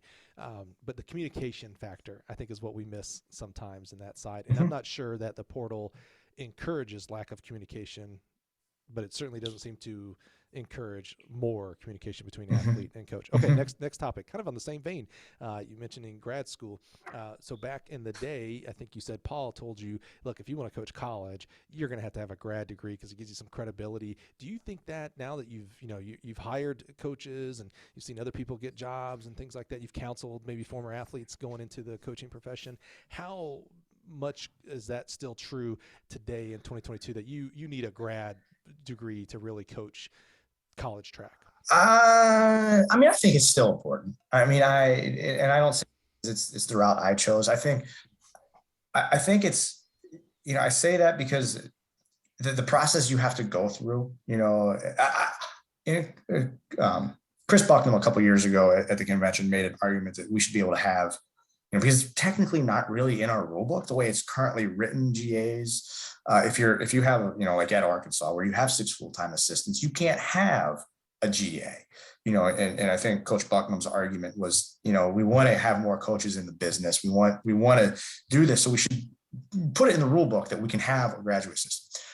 100% on board with that, because I think we need to have graduate assistants, to go through that process. Just listening to what the things that I did, and there's countless other coaches, right, that have gone through a similar process that I've gone through.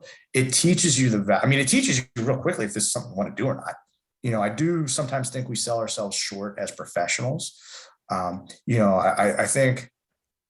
think that's changing. I do collectively. I think that's changing, but we have to, I'm of the opinion we have to see ourselves as professionals, and the people that don't want to be professional that are in the industry, I think they'll quickly find that their time as a college coach will run dry.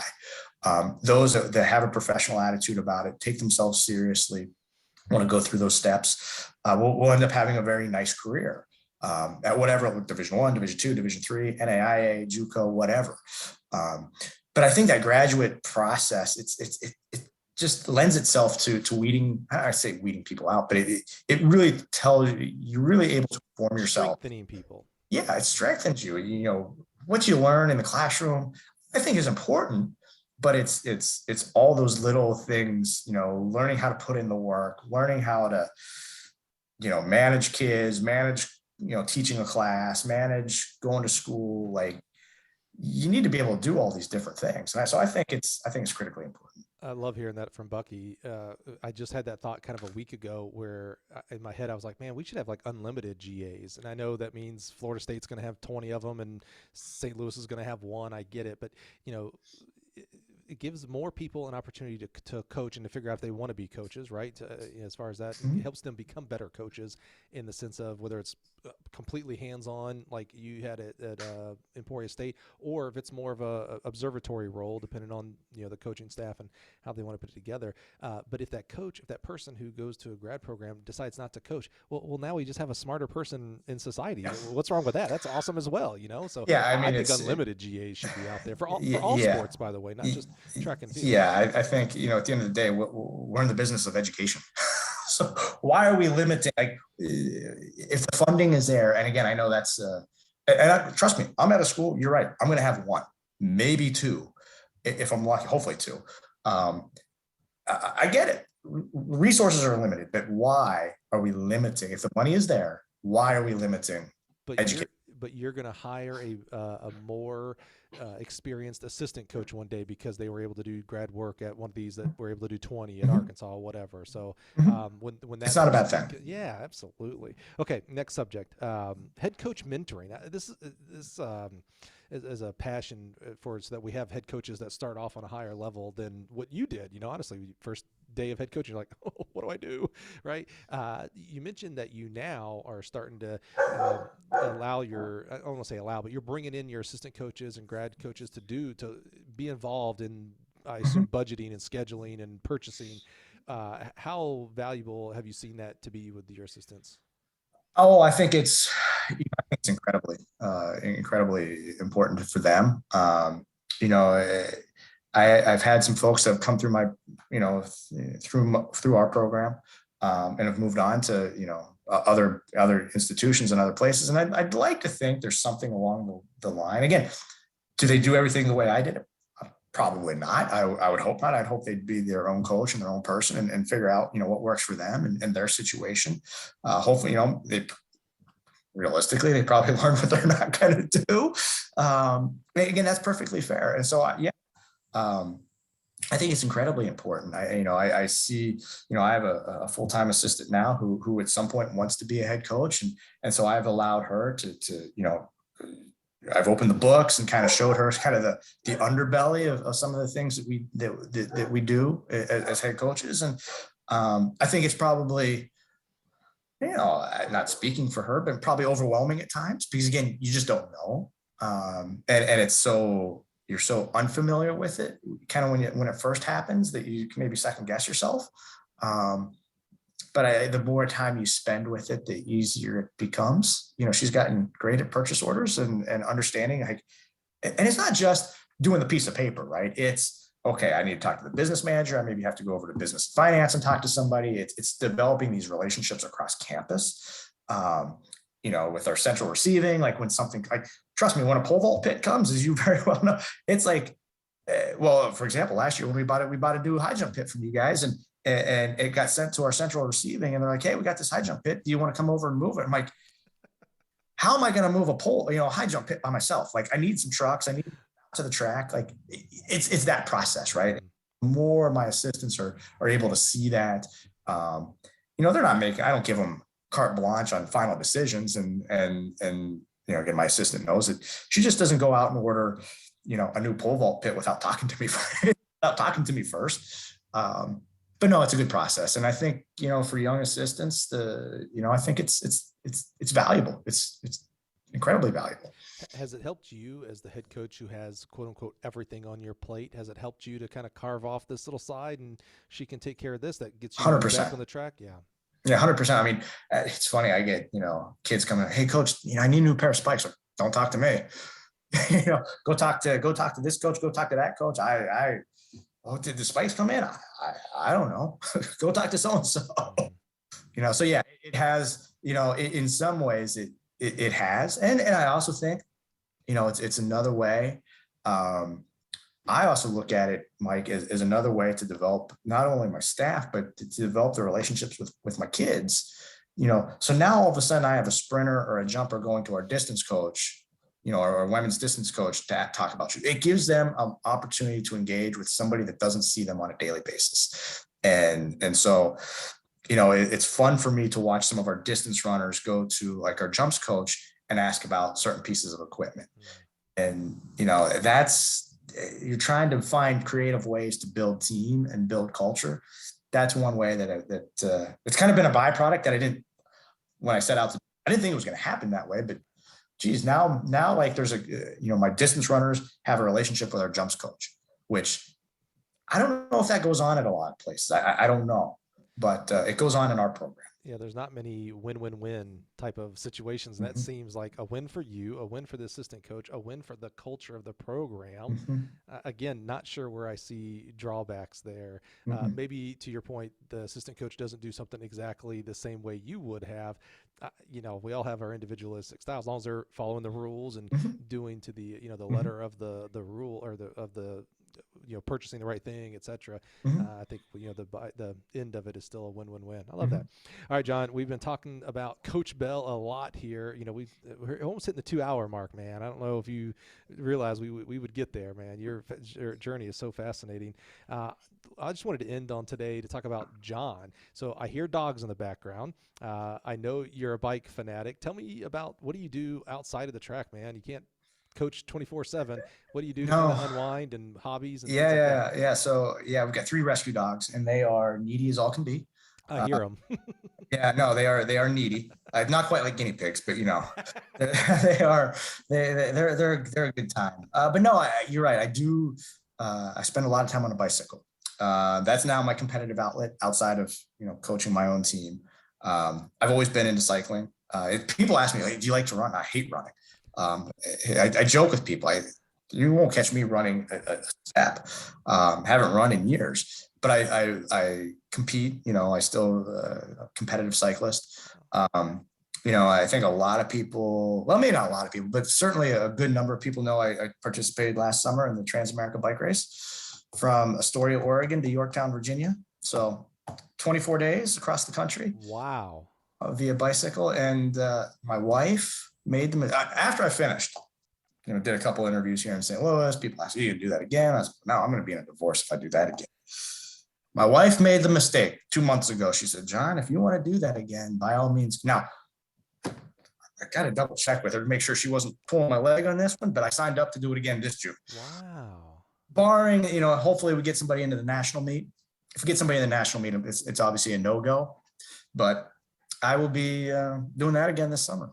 Has that, you said you have been in biking for a while. Did that start back in high school or where did that start? So that started, it actually did start, I'd always been a fan of cycling. I remember back when we lived in Pennsylvania, I remember watching, this is a defunct race now. It was called the Tour DuPont. It was sponsored by the DuPont company. And I remember watching a young Lance Armstrong when he was probably about 18 or 19 win that race. And then I didn't start riding competitively until I was in graduate school when I was in Kansas. And then obviously I've done it ever since. So Huh. yeah, it's been I literally have not really run since graduate school. Wow. I love 20 it. years. I like that you started in Kansas because it's nice and flat there, so it was easy entry. Yeah, pretty easy. To Yeah, race. pretty easy. Well, hit us up with, you have 3 rescue dogs. Hit us up with their names, man. I'm sure So you have we've got Juno, who is this Vizsla lab mix. And then the second one is Hawkeye. She's this brindle colored Kanuku. Most people don't know what a Kanuku is. It's a dog from Aruba. They're native to Aruba. She got this kind of curly, cute tail. Really the kind of sinewy legs. They were bred to hunt iguanas. So Huh. it's not like an American Kennel Club breed. So you're not really, you kind of have to research them a little bit. I had no idea what she was. I was visiting my dad. My dad now lives in Maine. And we stopped in some store one day, and the woman who ran this little shop, a lot of dog stuff, and we got to talking. And we showed her a picture, and she's like, "Oh, that's a Kanuku." And we started doing our research, my wife and I. Oh, we'll be damned. But then we have this little, the smallest dog, Molly, is a pit bull and beagle mix. She's a cute little dog, small little thing. Beagle size, but Juno's a bigger dog, and the pit bull comes out in her, and got to separate them sometimes. I love it, man. Well, I love that there's no iguanas in your Mm. household. They're Mm-mm. protected. That's awesome, man. Yes. Well, John, man, thank you so much. I'm always fascinated by people's journeys in this great profession. They're all unique. That's the greatest part about all of this, whether, we mentioned some great people today, right? From Bucky and Bob to Paul Thornton, Mike Nelson. I mean, we just talked about a lot of great people, and every one of their journeys is distinctly unique to get where they are today. And I love your journey. I love the, like I said, it's great with the bike riding analogy of the, ups and downs and back. I love that, to get to where you are today. It was not a straight path. It was not one that you would have predicted coming out of high school. That's for sure, Mr. Baseball. So I just am so fascinated by, how you got to where you are today, that you are still so young in this profession as a head coach of 10 plus years. You've got a lot of chapters to keep writing here, man. I'm just so excited to see how you continue to impact positively young kids in this area, specifically in track and field. Well, thanks, Mike, for having me. I mean, I reciprocate, the podcast you're doing is phenomenal. I think, we need to tell our story as track and field, and starting with the coaches, I think is a great way to do it. So you've done a great job you've been doing this for a while now. You got a lot of episodes under your belt. So it's, I appreciate it. And I appreciate listening to all the other interviews you've done, and keep doing them. Awesome, man. John, thank you so much. Appreciate your time today. Thank you.